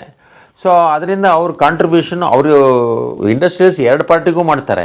ಇವರಿಗೆ 10 ರೂಪಾಯಿ ಕೊಟ್ಟರೆ ಇವ್ರಿಗೆ 1 ಲಕ್ಷ ಕೊಡ್ತಾರೆ. ಡೆಮೊಕ್ರಾಟಿಕ್ ಕೊಟ್ಟಂಗೆ ಕೊಡ್ತಾರೆ 1,000 ರೂಪಾಯಿ, ಬಟ್ ರಿಪಬ್ಲಿಕನ್ಸ್ಗೆ 1 ಲಕ್ಷ ಕೊಡ್ತಾರೆ. ಆ ಥರ. ಅಂದರೆ ಇತಿಹಾಸದಲ್ಲಿ ಬಿಸ್ನೆಸ್, ಆ ದೇಶದ ಬಿಸ್ನೆಸ್ ಟೈಕೂನ್ಸ್ಗಳಿಗೆ ಅವ್ರ ಫ್ರೆಂಡು. ಅದು ಈ ದೇಶದ ಈ ಕಾಲದ ಕಥೆ ಅಲ್ಲ, ಅದು ಇದೆಲ್ಲ ಅವ್ರಲ್ಲೂ ನಡೆಯೋ ಕೆಲಸನೇ. ಈಗ ಅಮೇರಿಕಾದಲ್ಲಿ ತುಂಬ ಹಣ ಇರೋರೆಲ್ಲ ರಿಪಬ್ಲಿಕನ್ಸಾಗಿ ಸಪೋರ್ಟ್ ಮಾಡ್ತಾರೆ. ಈಗ ನಾನು ಬೆನಿಫಿಟ್ ಮಾಡ್ತೀನಿ, ನನಗೂ ಟ್ಯಾಕ್ಸ್ ಬ್ರೇಕ್ ಎಲ್ಲ ಚೆನ್ನಾಗಿ ಸಿಗುತ್ತೆ, ಆದರೂ ಕೂಡ ನನ್ನ ಮನಸ್ಸು ಕೇಳಲ್ಲ. ಇದು ಇಂಪಾರ್ಟೆಂಟ್ ಅಲ್ಲ ಅನಿಸುತ್ತೆ. ನಾನು ಜಾಸ್ತಿ ತೆರಿಗೆ ಕೊಟ್ಟರು ಪರವಾಗಿಲ್ಲ. ಯಾಕೆಂದರೆ ಇವರಿಗೆಲ್ಲ ತುಂಬ ಅದು ಏನಂದರೆ ಕೆಲವೊಂದು ಪ್ರೋಗ್ರಾಮ್ಸ್ ಎಲ್ಲ ನಿಜವಾಗ್ಲೂ ಬೇಕು ಸರ್. ಹೆಲ್ಪ್ ಎಲ್ಲ ಜನಗಳಿಗೆ ಬೇಕಿದೆ ಅಲ್ಲ. ಒಂದು ಆಸ್ಪತ್ರೆಗೆ ಹೋದರೆ ಟ್ರೀಟ್ಮೆಂಟ್ ಕೊಡಬೇಕಲ್ಲ, ಆ ಥರ ಕೆಲವು ಫಂಡ್ಸ್ ಎಲ್ಲ ಕೊಡ್ತಾ ಇದೆ ಅಲ್ಲಿ ಅಮೇರಿಕಾದಲ್ಲಿ. ದುಡ್ಡು ಇಲ್ಲದೆ ಇದ್ದವರಿಗೆಲ್ಲ ಟ್ರೀಟ್ಮೆಂಟ್ ಕೊಡಬೇಕು ಅಂತಿದೆ. ಅಲ್ಲೂ ಈ ಭಾಗ್ಯಗಳಿದಾವ? ಭಾಗ್ಯ ಅಂತಲ್ಲ, ಅವ್ರಿಗೆ ಈಗ ನೋಡಿ, ಈಗ ನೀವು ಅನ್ನಭಾಗ್ಯ ಅಂತ ಎಲ್ಲಿ ಮಾಡ್ತೀರಲ್ಲ, ಆ ಥರ ದುಡ್ಡು ಬರುತ್ತೆ. ಏನೂ ಇಲ್ಲದೆ ಇದ್ದವ್ರಿಗೆ ದುಡ್ಡು ಕೊಡ್ತಾರೆ ಅವರು. ಇದು ಉದ್ಯೋಗ ನಿಧಿ, ನಮ್ಮಲ್ಲಿ ಉದ್ಯೋಗ ನಿಧಿ ಅಂತ ಹೇಳ್ತಿರಲ್ಲ, ಅವ್ರಿಗೆ ಅವ್ರು ಅಪ್ಲೈ ಮಾಡಬೇಕು. ಫುಡ್ ಸ್ಟ್ಯಾಂಪ್ಸ್ ಕೊಡ್ತಾರೆ ಅವ್ರು. ಆ ಥರ ಅಲ್ಲ, ಫುಡ್ ಸ್ಟ್ಯಾಂಪ್ಸ್ ಅಂತ ಒಂದು ಪ್ರಾಜೆಕ್ಟ್ ಇದೆ. ಆಮೇಲೆ ಏನೋ ಒಂಥರ ಸ್ವಲ್ಪ ದುಡ್ಡು ಕಾಸು ಬರುತ್ತೆ. ಏನು ಅಷ್ಟು ಬರೋಲ್ಲ ಸರ್. ಅದು ಬಂದರೆ ಏನೋ ಹೊಟ್ಟೆ ತಿಂಡಿಗೆ ಆಗುತ್ತೆ ಅಷ್ಟೇ, ಹೊಟ್ಟೆ ತುಂಬ ಅಷ್ಟೇ. ತುಂಬ ಮನೆಗಳು ತೊಗೊಳಕ್ಕಾಗಲ್ಲ, ಏನೂ ಮಾಡೋಕ್ಕಾಗಲ್ಲ, ಕೆಲಸ ಮಾಡಲೇಬೇಕು. ಅಮೇರಿಕಲ್ಲಿದ್ದರೆ ನೀವು, ನನಗೆ ಯುರೋಪ್ ಕಂಟ್ರೀಸಲ್ಲೂ ಹಾಗೆ ಅಂತ ಅಂದ್ಕೊಂಡಿದ್ದೀನಿ. ಒಂದು ಒಳ್ಳೆ ಸ್ಥಾನ ಎಲ್ಲಿ ಹೋದರೂ ಹಾಗೇನೆ. ನೀವು ಒಳ್ಳೆ ಜೀವನ ನಡೆಸಬೇಕು ಅಂದರೆ ಕೆಲಸ ಮಾಡಲೇಬೇಕು. ಈ ಸಬ್ಗರ್ಲ್ಸ್ ಕೆಲವರೆಲ್ಲ ಏನು ಓದಿರಲ್ಲ, ಏನು ಕೆಲಸ ಗೊತ್ತಿಲ್ಲ, ಅಂಥವ್ರಿಗೆಲ್ಲ ಏನು ಮಾಡೋದು? ಕೆಲವ್ರಿಗೆ ಹುಷಾರಿಲ್ಲ, ಕೆಲವ್ರಿಗೆ ಕೆಲಸ ಮಾಡೋಕ್ಕಾಗಲ್ಲ ಅವ್ರಿಗೆ. ಅಂಥವ್ರಿಗೆಲ್ಲ ಏನಾದರೂ ಹೆಲ್ಪ್ ಕೊಡಲೇಬೇಕಲ್ಲ. ಇಲ್ಲರವರು ಇಲ್ಲಿ ಈ ಥರ ಎಲ್ಲ ಭಾಗ್ಯಗಳೆಲ್ಲ ಶುರು ಮಾಡಿದ್ದಾರೆ. ಇಲ್ಲಿ ಆಲ್ಮೋಸ್ಟ್ ಸೋಷಲಿಸ್ಟ್ ಇದು. ಡೆಮೊಕ್ರಾಟಿಕ್ ಆಗಿದ್ರೂ ಸೋಷಿಯಲಿಸಮ್ ಇದ್ದೇ ಇದೆ, ಯಾವತ್ತೂ ಇಲ್ಲದೇ ಇಲ್ಲ. ಸೋಷಿಯಲಿಸಮ್ ಕಂಟ್ರಿನಲ್ಲೂ ಡೆಮೊಕ್ರಸಿ ಥರ ಇಲ್ಲ, ಡೆಮೊಕ್ರಸಿ ಅಂತ ಹೇಳೋಕ್ಕಾಗಲ್ಲ, ಕ್ಯಾಪಿಟಲಿಸ್ಟಿಕ್ ಇದೆ ಎರಡೂ ಇದೆ. ನೀವು ಅಮೇರಿಕನ್ ಹಿಸ್ಟ್ರಿ ಸ್ಟಡಿ ಮಾಡಿದ್ರೆ ಈ ಒಂದು ಪಾರ್ಟಿಯಿಂದ ಏನು ಮಾಡ್ತಾರೆ ಅಂದರೆ, ನೀವು ಎಲೆಕ್ಷನ್ ಟೈಮ್ ಬಂದಾಗ ಒಬ್ರಿಗೊಬ್ರಿಗೆ ಕಿತ್ತಾಡೋದು, ಬೈಯೋದು ಅಂದರೆ ಅವ್ರ ಬಗ್ಗೆ ಹೇಳೋದು, ಅದೆಲ್ಲ ಮಾಡ್ತಾರೆ. 63 ವರ್ಷ ದೇಶದಲ್ಲಿ ಆಳಿದ್ರಲ್ಲ, ಏನು ಮಾಡಿದ್ರಿ? ಅದೆಲ್ಲ ಮಾಡ್ತಾರೆ. ಆಮೇಲೆ ಪರ್ಸನಲ್ ಅಟ್ಯಾಕ್ಸ್ ಆಗುತ್ತೆ, ಅವರು ಲೀಕ್ ಮಾಡ್ತಾರೆ ಇನ್ಫಾರ್ಮೇಷನ್ನು. ನೀವು ಕೊಂಚ ಸಿಡಿ ಬಿಟ್ಬಿಡೋದು ಅಲ್ಲ, ಸಿಡಿ ಆ ಥರ ಅಲ್ಲ, ಕೆಲವು ಏನಾದರೂ ಆ ಥರ. ಕೊನೇ ದಿನ ಎಲೆಕ್ಷನ್ಗೆ 3 ದಿನದ ಹಿಂದೆ ಒಂದು ಸ್ಟ್ರಾಟಜಿ, ಅವ್ರ ಜೊತೆ ಟೀಮ್ಸ್ ವರ್ಕ್ ಮಾಡ್ತಾರಲ್ಲ. ನಿಮಗೆ ಎಲೆಕ್ಷನ್ ಟೀಮ್ ಇರುತ್ತಲ್ಲ, ಅವರೆಲ್ಲ ಹೇಳ್ಕೊಡ್ತಾರೆ ಏನೇನು ಮಾಡಬೇಕು ಅಂತ. ಪ್ರೊಫೆಷನಲ್ ಟೀಮ್ಸ್ ಇದೆ ಪಾಲಿಟಿಕ್ಸಲ್ಲಿ, ಏನೇನು ಮಾಡಬೇಕು, ಯಾವ್ಯಾವ ಟೈಮಲ್ಲಿ ಟೈಮಿಂಗ್ ಎಲ್ಲ ಮಾಡ್ತಾರೆ. ಅಂದರೆ ಅಲ್ಲಿ ತುಂಬ ಖರ್ಚಾಗೋದು ಟೆಲಿವಿಷನ್ಗೆ. ಈ ಹಣ ಕೊಡ್ತಾರಲ್ಲ, ಹಣ ಕೊಡೋದು ಎಲ್ಲ ಎಲ್ಲ ಟೆಲಿವಿಷನ್ಗೆ ಹೋಗುತ್ತೆ, ಟೆಲಿವಿಷನ್ ಆ್ಯಡ್ಸ್ಗೆ. ಅಲ್ಲಿ ಜನಗಳು ರೀಚ್ ಮಾಡೋಕ್ಕೆ ಏನು ಮಾಡ್ತಾರೆ ಅಂದರೆ ಟೆಲಿವಿಷನ್ ಆ್ಯಡ್ಸು. ಈಗ ಸೋಷಿಯಲ್ ಮೀಡಿಯಾ ಎಲ್ಲ ಚೆನ್ನಾಗಿ ಯೂಸ್ ಮಾಡ್ತಾ ಇದ್ದಾರೆ. ಒಬಾಮಾ ಭಾಳ ಚೆನ್ನಾಗಿ ಮಾಡಿ ಅವ್ರು ಬಂದಿದ್ದೇ ಅದಕ್ಕೆ, ಅವ್ರು ಸೋಷಿಯಲ್ ಮೀಡಿಯಾ ಮಾಡಿದ್ರು, ಫಸ್ಟ್ ಟೈಮ್ ಚೆನ್ನಾಗಿ ಯೂಸ್ ಮಾಡ್ಕೊಂಡ್ರು. ಆಮೇಲೆ they try to capture youngsters. ನೀವು ಯಂಗ್ಸ್ಟರ್ಸ್ನ ನೀವು ಕ್ಯಾಪ್ಚರ್ ಮಾಡಿಬಿಟ್ರೆ ಆಮೇಲೆ ನಿಮಗೆ ವೋಟ್ ಬರೋದು ಈಸಿ. ಅವರು ಸೋಷಿಯಲ್ ಮೀಡಿಯಾ ಎಲ್ಲ ಚೆನ್ನಾಗಿ ವರ್ಕ್ ಮಾಡ್ತಾರೆ. ನನ್ನ ಪ್ರಕಾರ, ನಾನು ಹೇಳೋ ಪ್ರಕಾರ ಟ್ರೂ ಡೆಮೋಕ್ರಸಿ ಯಾವ ಕಡೆನೂ ಇಲ್ದಾಗ ಕಾಣಿಸ್ತಾ ಇಲ್ಲ ನನಗೆ. ಇಲ್ಲಿ ನೀವು ಹೇಳ್ದಂಗೆ ದುಡ್ಡು ಕೊಟ್ಟು ಓಟ್ ತೊಗೋಬೇಕು. ಒಂದೊಂದು ಓಟಿಗೆ ನಮ್ಮೂರನ್ನೆಲ್ಲ 2,000 ರೂಪಾಯಿ ಕೊಡ್ತಾರೆ. ಸೊ 2 ಪಾರ್ಟಿನೂ ಕೊಟ್ಟರೆ ಕಮಾಯಿ 4,000 ಆಗುತ್ತಲ್ಲ. ಸೊ ಅಲ್ಲಿ ಓಟ್ ಯಾರಿಗೂ ದುಡ್ಡು ಕೊಡಲ್ಲ, ಆದರೆ ಟಿ ವಿ ಅಡ್ವರ್ಟೈಸ್ಮೆಂಟ್ ಅದೆಲ್ಲ ಮಾಡೋಕ್ಕೆ ಭಾಳ ಖರ್ಚಾಗುತ್ತಲ್ಲ. ಆಗ ಯಾರ್ಯಾರು ಸಾಹುಕಾರರು ದುಡ್ಡಿರೋರು ಯಾವ ಪಾರ್ಟಿಗೆ ಸಪೋರ್ಟ್ ಮಾಡ್ತಾರೋ ಅವ್ರಿಗೆ ಅಡ್ವರ್ಟೈಸ್ಮೆಂಟ್ ಜಾಸ್ತಿ ಮಾಡೋಕ್ಕಾಗುತ್ತೆ, ಗೆಲ್ಲಕ್ಕಾಗುತ್ತೆ. ಅವ್ರು ದುಡ್ಡು ಚೆಲ್ಲೋದು ಆ ಥರ, ದುಡ್ಡು ಚೆಲ್ಲೋದು ಅಡ್ವರ್ಟೈಸ್ಮೆಂಟ್ ಮುಖಾಂತರ. ಸೊ ಅದು ಆ ಸಿಸ್ಟಮ್ ಏನಂದರೆ, ಸಾಹುಕಾರರು ಸಪೋರ್ಟ್ ಮಾಡಿ ಯಾರು ಎಲೆಕ್ಟ್ ಆಗ್ತಾರೋ ಆ ಸಿಸ್ಟಮ್ಗೆ ಆಲಿಗಾರ್ಕಿ ಅಂತ ಹೆಸರು. ಡೆಮೋಕ್ರಸಿನಲ್ಲಿ ವೇರಿಯಸ್ ಟೈಪ್ಸ್ ಆಫ್ ಇದೆ. ಅದು ಆಲಿಗಾರ್ಕಿಯಿಂದ ಹಣವಂತರು ಡಿಸೈಡ್ ಮಾಡ್ತಾರೆ ಯಾವ ಪಾರ್ಟಿ ಬರಬೇಕು ಅಂತ, ಅದಕ್ಕೆ ಆಲಿಗಾರ್ಕಿ ಅಂತ ಹೆಸರು. ಅಂದರೆ ಆ ದೇಶದ ಕ್ಯಾಪಿಟಲಿಸ್ಟ್ಗಳು ಇಲ್ಲ, capitalist decide who will be coming to power. Few people, 5-10 ಜನ ಡಿಸೈಡ್ ಮಾಡ್ತಾರೆ. ಸೊ ಹಾಗೆ ಕ್ಯಾಪಿಟಲಿಸ್ಟ್ಗಳು ಡಿಸೈಡ್ ಮಾಡಿದ್ರೆ ಯಾರು ಬಂದು ರೂಲ್ ಮಾಡಬೇಕು ಅಂತಂದರೆ ಒಂಥರ indirectly the capitalist R ruling in behind, ಬೇಕಾದ್ರೆ ಅವ್ರು ಬೇಕಾಗಿರೋ ಪಾಲಿಸಿ ಮಾಡಿಸೋವಂಥದ್ದು. ಹೌದು. So am I correct? ಖಂಡಿತ. ಸೊ ಇಲ್ಲಿ ಏನು ಅಂದರೆ, ದುಡ್ಡಿರೋರು ಯಾರ ಹತ್ರ ಜಾಸ್ತಿ ದುಡ್ಡಿದೆಯೋ ಅವ್ರಿಗೆಲ್ಲಕ್ಕೆ ಚಾನ್ಸ್ ಜಾಸ್ತಿ ಇದೆ. ಯಾಕೆಂದರೆ ನೀವು ಚೆನ್ನಾಗಿ ದುಡ್ಡು ಚೆಲ್ತಾರೆ. ಸೊ ಇದು both parties are doing it. I think Congress ಮಾಡ್ತಾರೆ, BJPನೂ ತುಂಬ ದುಡ್ಡು ಚೆಲ್ತಾರೆ. ಟ್ರೂ ಡೆಮೋಕ್ರಸಿ ಅಂತಂದರೆ ನೀವು ಏನೇನು ಪ್ರಣಾಳಿಕೆ ಹೇಳಿಬಿಟ್ಟು ಭಾಷಣ ಕೊಡಬೇಕು, ಜನರನ್ನು ಕನ್ವಿನ್ಸ್ ಮಾಡಬೇಕು, ಅದ್ರ ಮೇಲೆ ಜನಗಳು ಓಟ್ ಹಾಕಬೇಕು. ಅದು ಟ್ರೂ ಡೆಮೋಕ್ರಸಿ. ಎಲ್ಲೂ ಕಾಣಿಸ್ತಾ ಇಲ್ಲ. ಮೇ ಬಿ ಕೆಲವು ಕಂಟ್ರಿಲಿ ಇದೆಯೋ ಏನೋ ನನಗೆ ಗೊತ್ತಿಲ್ಲ. ಅಮೆರಿಕದಲ್ಲೂ ಇಲ್ವಾ ಟ್ರೂ ಡೆಮೋಕ್ರಸಿ ಇರ್ಲಿಕ್ಕೆ ಸಾಧ್ಯ ಇಲ್ಲ.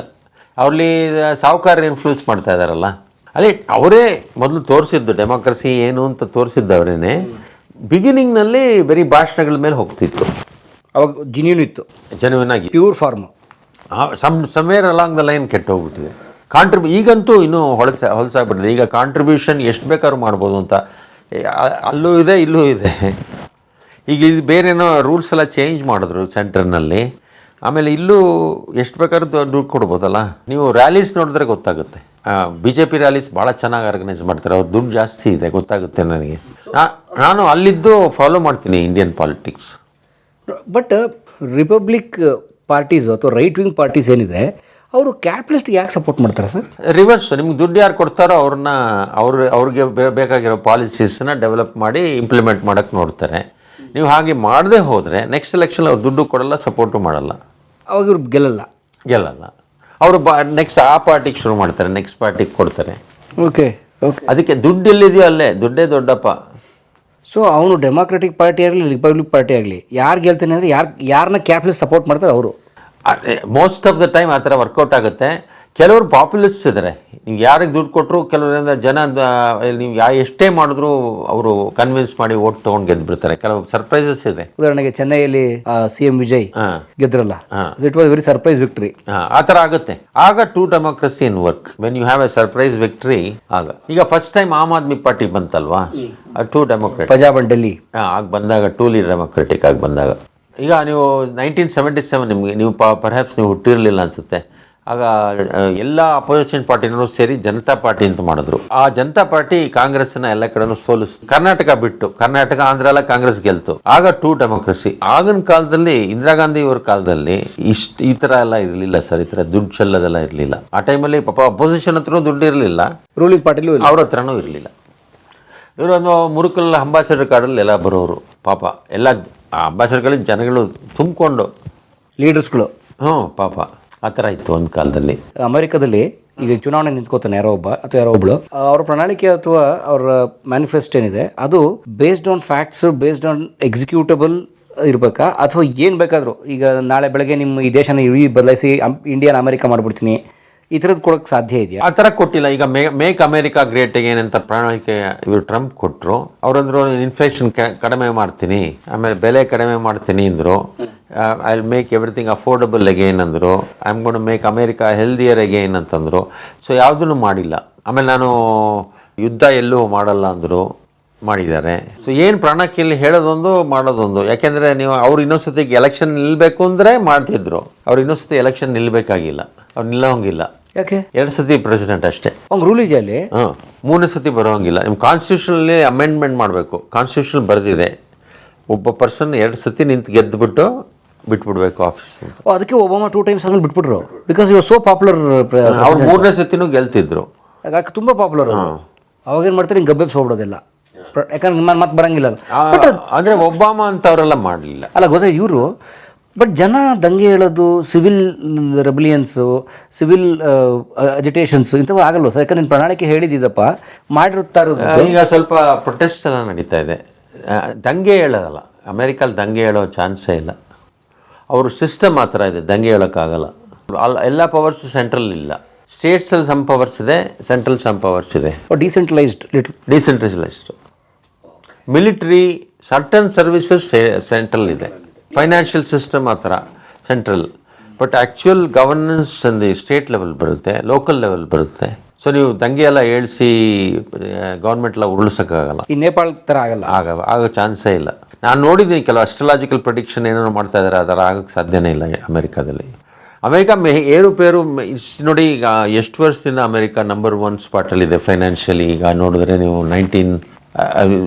WW2 ವಾರ್ ಬಂದ ಮೇಲೆ ಅದಕ್ಕೆ ಮುಂಚೆ ಎಲ್ಲ ಇಂಟರ್ನ್ಯಾಷನಲ್ ಟ್ರಾನ್ಸಾಕ್ಷನ್ಸು ಪೌಂಡ್ಸಲ್ಲಿ ಆಗ್ತಾ ಇತ್ತು. ಅಂದರೆ ಯುರೋಪಿಯನ್ ಕರೆನ್ಸಿಯಲ್ಲಿ ಆಗ್ತಾ, ಮೇಯ್ನಾಗಿ ಪೌಂಡ್ಸಲ್ಲಿ ಆಗ್ತಾ ಇತ್ತು, ಬ್ರಿಟಿಷ್ ಪೌಂಡ್ಸ್. ಆಗ ಬ್ರಿಟಿಷ್ ಸ್ಟ್ರಾಂಗ್ ಆಗಿದ್ದರು. ಸೊ ಅದನ್ನು ಅಮೆರಿಕ ವಾರ್ ಸೇವ್ ಮಾಡಿ ಎಲ್ರಿಗೂ ಹೆಲ್ಪ್ ಮಾಡಿ ಎಲ್ಲ ಮಾಡಿದಾಗ ಜರ್ಮನಿಗೆ ಹೆಲ್ಪ್ ಮಾಡಿದ್ರು ವಾರಲ್ಲಿ. ಅವ್ರನ್ನ ಸೋಲಿಸ್ಬಿಟ್ಟು ಆಮೇಲೆ ಅವ್ರನ್ನ ತಿರ್ಗಾ ಬೆಳೆಸ್ತಾರಲ್ಲ, ಅದೇ ಥರ ಜಪಾನ್ನ ಸೋಲಿಸ್ಬಿಟ್ಟು ಅವ್ರು ತಿರ್ಗಾ ಬೆಳೆಸ್ತಾರಲ್ಲ. ಆ ಟೈಮಲ್ಲಿ ಅಮೆರಿಕನ್ ಡಾಲರ್ ಇನ್ವೆಸ್ಟ್ಮೆಂಟ್ ಎಲ್ಲ ಕಡೆ ಬರೋಕ್ಕೆ ಶುರು ಆಯಿತು. ಆಗ ಎಲ್ಲ ಪ್ರಪಂಚದಲ್ಲೇ ಎಲ್ಲ ಕಂಟ್ರೀಸು ಡಾಲರ್ನ ಪ್ರೈಮರಿ ಸೋರ್ಸ್ ಆಫ್ ಇದು ಫಾರಿನ್ ಕರೆನ್ಸಿ ಅಂತ ಮಾಡಿದ್ರು. ಆಗ ಬ್ರಿಟಿಷ್ ಪೌಂಡ್ಸ್ ಕೆಳಗಡೆ ಹೊಟ್ಟಿತ್ತು, ಡಾಲರ್ಸ್ ಸ್ವಲ್ಪ ಸ್ಟ್ರಾಂಗ್ ಆಗೋಕ್ಕೆ ಬರ್ತು. ಸೊ ಈಗ ಎಲ್ಲ ಅವ್ರು ಮಾಡೋ ಕೆಲಸ ಎಲ್ಲ ಡಾಲರ್ ಪ್ರೊಟೆಕ್ಷನ್ಗೆ.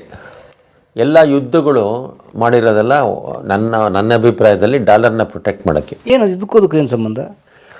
I tell you. ಈಗ ಇರಾನ್ ತಗೊಳ್ಳಿ. ಇರಾನ್ನವರು ಪ್ರಮೋಟ್ ಮಾಡ್ತಾಯಿದ್ರು, ಡಾಲರಲ್ಲಿ ಬೇಡ, ನೀವು ಈ ಕರೆನ್ಸಿಲಿ ಕೊಡಿ, ಚೈನೀಸ್ ಕರೆನ್ಸಿಲಿ ಕೊಡಿ ಅಂತ ಎಲ್ಲ ಶುರು ಮಾಡಿದ್ರು. ಅವರು ಡಾಲರ್ ರಿಜೆಕ್ಟ್ ಮಾಡಿದರು. ಡಾಲರ್ ರಿಜೆಕ್ಟ್ ಮಾಡೋಕ್ಕೆ ಶುರು ಮಾಡಿದ್ರು. ಅಮೆರಿಕಾದಿಂದ ಡಾಲರ್ ತೊಗೊಳೋರು.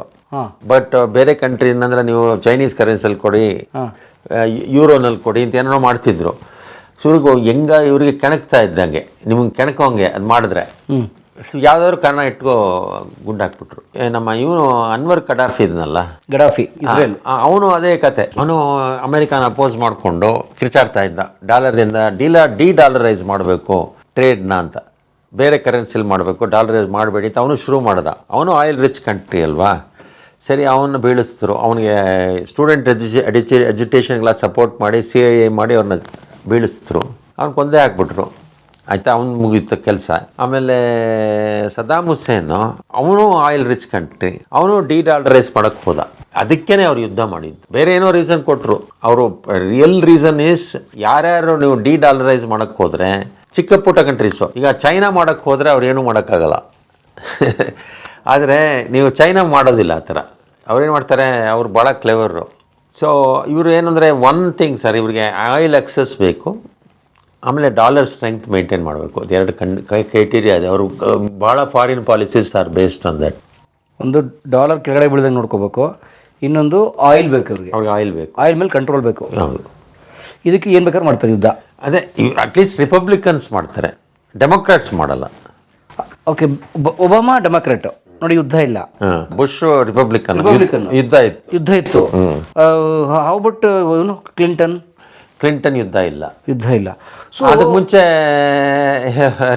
ಕಾರ್ಟರ್ ಇದ್ದಾಗ ಯುದ್ಧ ಇಲ್ಲ, ಕಾರ್ಟರ್ಗೂ ಡೆಮೊಕ್ರಾಟು. ಆಮೇಲೆ ಅದಕ್ಕೆ ಮುಂಚೆ ನಿಕ್ಸನ್ ಇದ್ದ ಯುದ್ಧ ಇತ್ತು. ಸೊ ಯುದ್ಧ ಇನ್ನೊಂದು ಯಾಕೆ ಗೊತ್ತಾ ಯುದ್ಧ ಇದೆ, ರಿಯಲ್ ರೀಸನ್ ನಾನು ಹೇಳ್ತಾ ಇದ್ದೀನಿ. ಈಗ there is a big factory machinery of building arms and supplies. ಬಂದು ಗುಂಡು ಬಾಂಬು ಅದು ಇದೆಲ್ಲ ಗೌರ್ಮೆಂಟಿಗೆ ಸಪ್ಲೈ ಮಾಡಬೇಕು, ಮಿಲಿಟ್ರಿ ಸಪ್ಲೈ. ನೀವು ಯುದ್ಧ ಮಾಡೋದೇ ಕೂತಿದ್ರೆ ನಮ್ಮ ಫ್ಯಾಕ್ಟ್ರಿಗಳನ್ನ ನಾವು ಕ್ಲೋಸ್ ಮಾಡಬೇಕಲ್ಲ, ಯಾಕಂದರೆ ಬಾಂಬ್ ಖರ್ಚಾಗಲ್ಲ. ಸೊ ಬಾಂಬ್ ಹಾಕುವಂಥ ಫ್ಯಾಕ್ಟ್ರಿ ಆ್ಯಕ್ಚುಲಿ ಕ್ಯಾಪಿಟಲಿಸ್ಟ್ ಪುಷ್ ಮಾಡ್ತಿದ್ದಾನೆ. ಸೊ ಅವರು ದುಡ್ಡು ಕೊಡ್ತಾರೆ ಸಖತ್ತಾಗಿ, ಯಾವ್ದಾದ್ರು ಯುದ್ಧ ಶುರು ಮಾಡಿ ಅಂತ. ಚಾರ್ಲಿ ಚಾಪ್ಲಿನ್ ಸಿನಿಮಾ ಥರ. ಸೊ ಐದರ್ ಇವರು ಯಾರಿಗಾದ್ರೂ ಯುದ್ಧ ಮಾಡಿಸ್ಬೇಕು ಅಥವಾ ಅವರೇ ಯುದ್ಧ ಮಾಡಬೇಕು. ಸೊ ಅದು ಹಿಂದೆ ಅದನ್ನು ರೀಸನ್ ಆಗಿ ಹೇಳಲ್ಲ, ಬಟ್ ಅದು ನೀವು ಸ್ವಲ್ಪ ಸ್ಟಡಿ ಮಾಡಿದ್ರೆ ಗೊತ್ತಾಗುತ್ತೆ ನಿಮಗೆ. ಪ್ಯಾಟರ್ನ್ ಯಾವಾಗಲೂ ರಿಪಬ್ಲಿಕನ್ಸ್ ಬಂದರೆ ಯುದ್ಧ, ಎಲ್ಲಾದರೂ ಯುದ್ಧ ನಡೆಯುತ್ತೆ, ಅದು ಯುದ್ಧಕ್ಕೆ ಸಪೋರ್ಟ್ ಮಾಡ್ತಾರೆ. ಇಂಡಿಯಾ ಜೊತೆ ಅವರು ಯುದ್ಧಕ್ಕೆ ಬರಲ್ಲ, ಬಟ್ ತೊಂದರೆ ಕೊಡ್ತಾರೆ. ಇಂಡಿಯಾನಲ್ಲಿ ಆರ್ಮಿ ತುಂಬ ದೊಡ್ಡದಿದೆ. ಅವರು ಅಪೋನೆಂಟನ್ನು ಗೇಜ್ ಮಾಡ್ತಾರಲ್ಲ. ಈಗ ನಾನು ತುಂಬ ಸರ್ಪ್ರೈಸ್ ಇರಾನ್ ಜೊತೆ ಯುದ್ಧಕ್ಕೆ ಹೋಗಿದ್ದು, because Iranian army is very strong. ಮನೆಯಲ್ಲರೂ ಸೈನಿಕರು. ಅಲ್ಲಿ ಚೈನಾನು ಭಾಳ ಸ್ಟ್ರಾಂಗು, ಇಂಡಿಯಾ ಅಂತ ಯಾರು ಬಾಲ ಬಿಚ್ಚಕ್ಕಾಗಲ್ಲ, ಭಾಳ ಸ್ಟ್ರಾಂಗು ಆರ್ಮಿ. ಗ್ರೌಂಡಲ್ಲಿ ಅಟ್ಯಾಕ್ ಮಾಡೋಕ್ಕೆ ಆಗಲ್ಲ ಇಂಡಿಯಾನ. ಬಟ್ ಭಾಳ ಜನ ಹೇಳ್ತಾರೆ ಈಗ ಭಾರತಕ್ಕೆ ರಷ್ಯಾದಿಂದ ಕ್ರೂಡ್ ಆಯಿಲ್ ಕಡಿಮೆ ಪ್ರೈಸಲ್ಲಿ ಕೊಟ್ಟರು ಕೂಡ ಮೋದಿಜಿ ಅದನ್ನು ತಗೊಳ್ಳದೆ ಹೈಯರ್ ಪ್ರೈಸಲ್ಲಿ US ಇಂದನೋ ಬೇರೆ ಕಡೆ ತರಿಸ್ಕೊತಾರೆ. ಖಂಡಿತ ಮಾಡಿದ್ರು. ಅವ್ರಿಗೆ ಐ ಥಿಂಕ್ ಏನೋ ಟೈ ಇದೆ ಅವ್ರ ಜೊತೆ, ನನಗೆ ಸರಿಯಾಗಿ ಹೇಳಲಿಕ್ಕೆ ಬರಲ್ಲ. ಅವ್ರಿಗೆ US ಜೊತೆ ಭಾಳ ಟೈ ಇದೆ. ಆಮೇಲೆ ಟ್ರಂಪ್ ಒಂದ್ಸತಿ ಹೇಳಿದ, ನಾವು ಬಾಯಿ ಬಿಟ್ಟರೆ ಒಂದೇ ದಿನದಲ್ಲಿ ನರೇಂದ್ರ ಮೋದಿ ಕೆಳಗೆ ಇಳಿತಾರೆ ಅಂತ ಟ್ರಂಪ್ ಹೇಳ್ತಾರೆ ಅಮೆರಿಕಾದಲ್ಲಿ. ಸೊ ನಮ್ಗೆ ಯಾಕೇನು ಗೊತ್ತಿಲ್ಲ ಅದು ಆ ಥರ ಹೇಳ್ತಾರೆ ಅಂತ. ಭಾರತದಲ್ಲಿ ಭಾಳ ಜನಕ್ಕೆ ಏನೂ ಗೊತ್ತಿಲ್ಲ ಸರ್. ನಿಮಗೆ ಏನು ಇಲ್ಲಿ ಮೀಡಿಯಾ ಫೀಡ್ ಮಾಡುತ್ತೋ ಅದೇ ಗೊತ್ತಿರೋದು, ಔಟ್ಸೈಡ್ ಗೊತ್ತಿಲ್ಲ. ಈಗ ನೋಡಿ, ಚೈನಾ ಬಂದು ಇಂಡಿಯಾನ ಸ್ವಲ್ಪ ಆಕ್ಯುಪೈ ಮಾಡ್ಕೊಳ್ತು. ಸುಬ್ರಹ್ಮಣ್ಯ ಸ್ವಾಮಿ ಇದ್ರ ಬಗ್ಗೆ ಮಾತಾಡ್ತಾರೆ, ಅದ್ರ ಬಗ್ಗೆ ಒಂದು ಸತಿನೂ ಏನೂ ಹೇಳಿಲ್ಲ.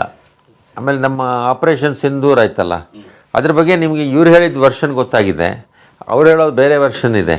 ಸೊ ನಮ್ಮ ಪ್ಲೇನೆಲ್ಲ ಉಡಾಯಿಸಿದ್ದಾರೆ ಅವರು, ಭಾರತ ದೇಶದ ಪ್ಲೇನೆಲ್ಲ ಉಡಾಯಿಸ್ಬಿಟ್ಟಿದ್ದಾರೆ ಪಾಕಿಸ್ತಾನದವರು. ಡ್ಯಾಮೇಜ್ ಸ್ವಲ್ಪ ಜಾಸ್ತಿ ಆಗಿದೆ ಅಂತ ಇವರು ಒಪ್ಕೊಂಡಿಲ್ಲ ಅದನ್ನು ಅಷ್ಟೇ.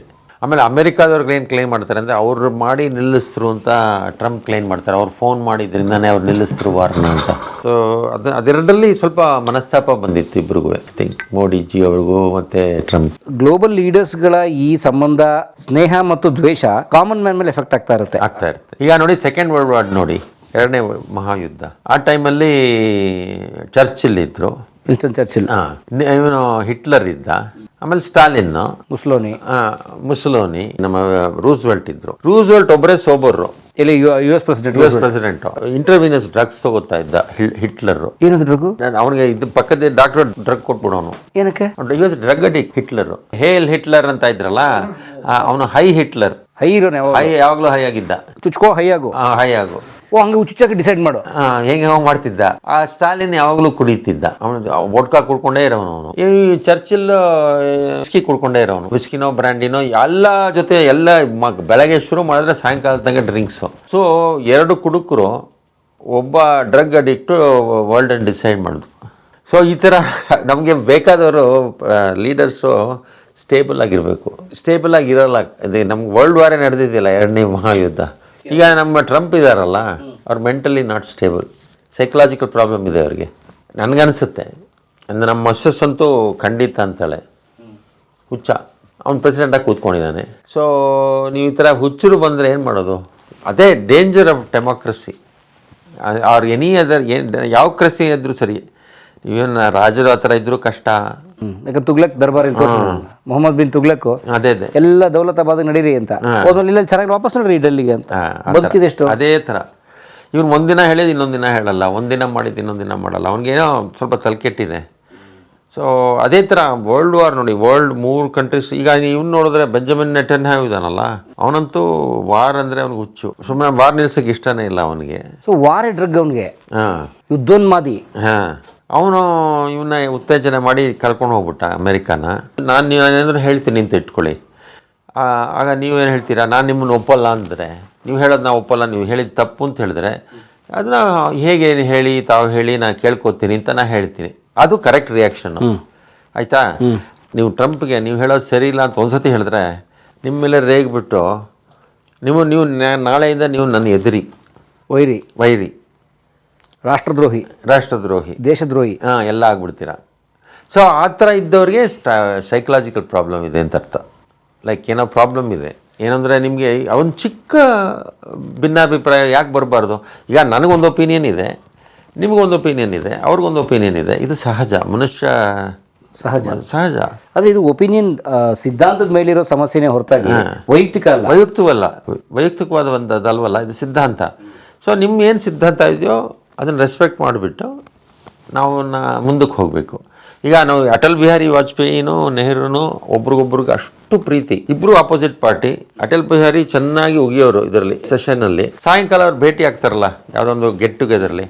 ಆಗ ನಾವು ಅಟಲ್ ಬಿಹಾರಿ ವಾಜಪೇಯಿ ಅವರೇ ಹೇಳಿದ್ದಾರೆ, ನಾ ಆ ಭಾಷಣ ಕೇಳಿದ್ದೀನಿ. ಇವ್ರು ಬಂದ್ಬಿಟ್ಟು ಅವರು ಚಿಕ್ಕ ಹುಡುಗ ಆಗಿದ್ದಂತೆ, ಆಜ್ ತುಮ್ನೆ ಬಹುತ್ ಅಚ್ಚಾ ಕಿಯಾ ಅಂತ ಹೇಳಿದಂತೆ ನೆಹರು. ಸೊ ಈ ಥರ ಪರಸ್ಪರವಾಗಿ ರೆಸ್ಪೆಕ್ಟ್ ಇತ್ತು. ಆಮೇಲೆ ಹೇಳಿ ಇವ್ರನ್ನ ಇಂಟ್ರೊಡ್ಯೂಸ್ ಮಾಡಬೇಕು ಅಂದರೆ ಫಾರಿನವ್ರಿಗೆ, ಏ ಲಡ್ಕ ಫ್ಯೂಚರ್ ಮೇ ಪ್ರೈಮ್ ಮಿನಿಸ್ಟರ್ ಬನೇಗ ಅಂತ ನೆಹರು ಅವರು ಅಟಲ್ ಬಿಹಾರಿ ಬಗ್ಗೆ ಹೇಳ್ತಾ ಇದ್ದಾರೆ. Opposite parties. ಆಗ ಜನಸಂಘ ಭಾಳ ಚಿಕ್ಕ ಪಾರ್ಟಿ, ಆಗ BJP ಇರಲಿಲ್ಲ, ಜನಸಂಘ. ಸೊ ಈ ಥರ ಒಂದು ಅವ್ರಿಗೆ ಇದಿರಲಿಲ್ಲ, ಭಿನ್ನಾಭಿಪ್ರಾಯ ಇರಲಿಲ್ಲ. ಅಪೋಸಿಟ್ ಕ್ಯಾಂಪಲ್ಲಿರೋನ್ನ ಮಿನಿಸ್ಟ್ರಿಗೆ ತೊಗೊಂಡಿದ್ರು. ಫಸ್ಟ್ ಕ್ಯಾಬಿನೆಟ್ ತೊಗೊಂಡ್ರಲ್ಲ, ಅದರಲ್ಲಿ ಎಲ್ಲ ಪಾರ್ಟೀಸಿಂದನೂ ಇದ್ದಾರೆ. ಇದು ಈ ಮಾಹಿತಿ ಎಲ್ಲ ಇಲ್ವಾ? ಇಲ್ಲ. ಯಾವುದು ಫಸ್ಟ್ ನೆಹರು ಕ್ಯಾಬಿನೆಟ್? ನಾವು ನೆಹರು ಕ್ಯಾಬಿನೆಟ್ ಫಸ್ಟ್ ಕ್ಯಾಬಿನೆಟ್. ಕಾಂಗ್ರೆಸ್ನವರಲ್ಲ? ಇಲ್ಲ, ಜನಸಂಘದಿಂದ 2 ಮಿನಿಸ್ಟರ್ ಇದ್ರಲ್ಲ. ಹೌದು. ಆಮೇಲೆ ಕಮ್ಯುನಿಸ್ಟ್ ಪಾರ್ಟಿಯಿಂದ ಕೃಷ್ಣ ಮೆನನ್ ಇದ್ರಲ್ಲ. ಕೃಷ್ಣ ಮೆನನ್ ಕೇಳಿದಿರಲ್ಲ, ಕಮ್ಯುನಿಸ್ಟ್ ಪಾರ್ಟಿ ಡಿಫೆನ್ಸ್ ಮಿನಿಸ್ಟರ್ ಆಗಿದ್ರು ಕೃಷ್ಣ ಮೆನನ್. ಚೈನಾ ಜೊತೆ ವಾರಾದಾಗ ಅವರೇ ಹಿಮಾಲಯನ್ ಬ್ಲೆಂಡರ್ ಅವರು. ಆಮೇಲೆ ಈ ಥರ ಅವರು ಈಗ ಒಂದು ಬಹಳ ಕ್ರೂಷಿಯಲ್ ಪೀರಿಯಡ್ನಲ್ಲಿ ನರಸಿಂಹರಾವ್ ಅವರು BJPಲಿದ್ದ ವಾಜಪೇಯಿನ ಇಂಡಿಯನ್ ರೆಪ್ರೆಸೆಂಟೇಟಿವ್ ಆಗಿ ಕಳಿಸಿದ್ರು ಇದಕ್ಕೆ, UN-ಗೆ. ಚೂಸ್ ಮಾಡಿ ಆಪೋಸಿಟ್ ಪಾರ್ಟಿ ಲೀಡರ್ನ UN-ಗೆ ಕಳಿಸಿದ್ದಾರೆ. ಆ ಥರ ಒಳ್ಳೆ ಸ್ಟೇಟ್ಮೆಂಟ್ಶಿಪ್ ಇತ್ತು ಸರ್. ಸೊ ಅವ್ರಲ್ಲ ಒಂಥರ ಟ್ರೂ ಸ್ಟೇಟ್ಮೆಂಟ್ಸು. ಇದೆಲ್ಲ ಇಲ್ಲ, ಚಿಲ್ಲರೆ ಕೆಲಸ ಇಲ್ಲ. ಅವ್ನು ಟೆಲಿಫೋನ್ ಕದ್ದಾಲಿಕೆ ಮಾಡೋ, ಅವ್ನ ಫೈಲ್ಸ್ ಎಲ್ಲ ಎತ್ತಿಟ್ಕೋ, ಟೈಮ್ ಬಂದಾಗ ಬಾಂಬ್ ಹಾಕೋ, CD ಬಿಡು, ಅದೆಲ್ಲ ಏನಿಲ್ಲ. ಸೊ ಈಗ ನೀವು ಒಂದು ವಿಚಾರ ಕೇಳಿದ್ರೆ, ಈಗ ದೇವರಾಜ ಅರಸ್ ಇದ್ದಾರಲ್ಲ, ಅವರು ನನಗೆ ಗೊತ್ತಿಲ್ಲ, ನಮ್ಮ ತಂದೆಗೆ ಬಹಳ ಪರಿಚಯ, ಅದರಿಂದ ನನಗೆ ಸ್ವಲ್ಪ ಸ್ಟೋರೀಸ್ ಎಲ್ಲ. ಆಲ್ಮೋಸ್ಟ್ ನಿಮ್ಮ ಭಾಗದವ್ರು ಅವರು. ಅವರು ಹುಣಸೂರು. ಅದೇ ಹಳೆ ಮೈಸೂರಿನವ್ರು ಒಟ್ಟು. ಸೊ ಅವರು ನಮ್ಮ ಮನೆಗೆ ಬರೋರು, ನಾ ಚಿಕ್ಕವನಿದ್ದಾಗ. ಅದೇ ಮನೆಗೆ ಬರ್ತಾಯಿದ್ರು. ಅವರು ಹುಣಸೂರು MLA ಆಗಿದ್ದರು. ಒಂದು ಸತಿ ಮಿನಿಸ್ಟರ್ ಆಗ್ಬಿಟ್ಟು ತಿರುಗಿ MLA ಆಗಿದ್ದರು. ಆದರೂ ಅವ್ರ ಹತ್ರ ಕಾರ್ ಇರಲಿಲ್ಲ, ಬಸ್ಸಲ್ಲಿ ಬರೋರು. ಇದೆಲ್ಲ ನೀವು ಕೇಳಿದ್ರೆ ಆಶ್ಚರ್ಯ ಪಡ್ತೀರಾ ನೀವು ನೋಡಿ. ಅಂದರೆ ಇದು ಸತ್ಯ. ಒಬ್ಬರು ಮಿನಿಸ್ಟ್ರ್ ಆಗಿದ್ದವರು, ಎಜುಕೇಷನ್ ಮಿನಿಸ್ಟರ್ ಆಗಿದ್ದವರು KB ಶಿವಯ್ಯ ಅಂತ, ಅವ್ರ ಟರ್ಮ್ ಮುಗಿದ ಮೇಲೆ ನಂಜನಗೂಡಲ್ಲಿ ಅವ್ರು ನೋಡಿದರೆ ಸೈಕಲ್ ಹೊಡ್ಕೊಂಡು ಹೋಗ್ತಾಯಿದ್ರು. ಶಿವಯ್ಯನವರು ಮಾಜಿ ಶಿಕ್ಷಣ ಸಚಿವ. ಇವತ್ತು ಗ್ರಾಮ ಪಂಚಾಯತ್ 84ರಲ್ಲಿ, ನಾ 80ರಲ್ಲಿ ಅಮೆರಿಕಾಗೆ ಹೋಗ್ಬೇಕಾದ್ರೆ ಅವ್ರನ್ನ ಇಲ್ಲಿ ನೋಡ್ಕೊಂಡು ಹೋದೆ. ನಮ್ಮ ತಂದೆ ಕರ್ಕೊಂಡು ಓಡೋಗ್ತವ್ರೆ. ನನಗೆ KB ಶಿವಯ್ಯ ಗೊತ್ತಿತ್ತು, ನಾನು ಚಿಕ್ಕ ವಯಸ್ಸಿನ ಗೊತ್ತಿತ್ತು ಅವ್ರನ್ನ. ಅವ್ರು ನಮ್ಮ ತಾಲೂಕಿನವರು ನಂಜನಗೂಡಲ್ಲಿ ನಿಂತು MLA ಆಗಿ ಮಿನಿಸ್ಟ್ರಾಗಿ ಬಂದಿದ್ದರು. ಸೊ 84ರಲ್ಲಿ ನಾನು ತಿರ್ಗಾ ಬಂದಿದ್ದೆ, ಮದುವೆ ಮಾಡ್ಕೊಳ್ಳೋ ಅಂತ ಬಂದನಲ್ಲ. ಆ ಟೈಮಲ್ಲಿ ನಂಜನಗೂಡು ದೇವಸ್ಥಾನಕ್ಕೆ ಹೋಗಿದ್ದೆ. ಇವರು ಸೈಕಲ್ ಹೊಡ್ಕೊಂಡು ಹೋಗ್ತಾ ಇದ್ದಾರೆ. ಸೊ ಅವರು ಸೈಕಲ್ ಹೊಡ್ಕೊಂಡಿದ್ದಾರೆ, ಬಾಡಿಗೆ ಮನೇಲಿ ಇನ್ನೂ ಇದ್ದಾರೆ. ನಮ್ಮೂರು MLAಗೆ ಬಾಡಿಗೆ ಮನೆಯೇ ಇದ್ದಿದ್ದು, ಪುಟ್ಸ್ವಾಮಿ. ಸೊ ಈ ಥರ ಜನಗಳು ಭಾಳ ಒಳ್ಳೆಯವರಿದ್ದರು ಸರ್, ಈ ಥರ ಇರಲಿಲ್ಲ.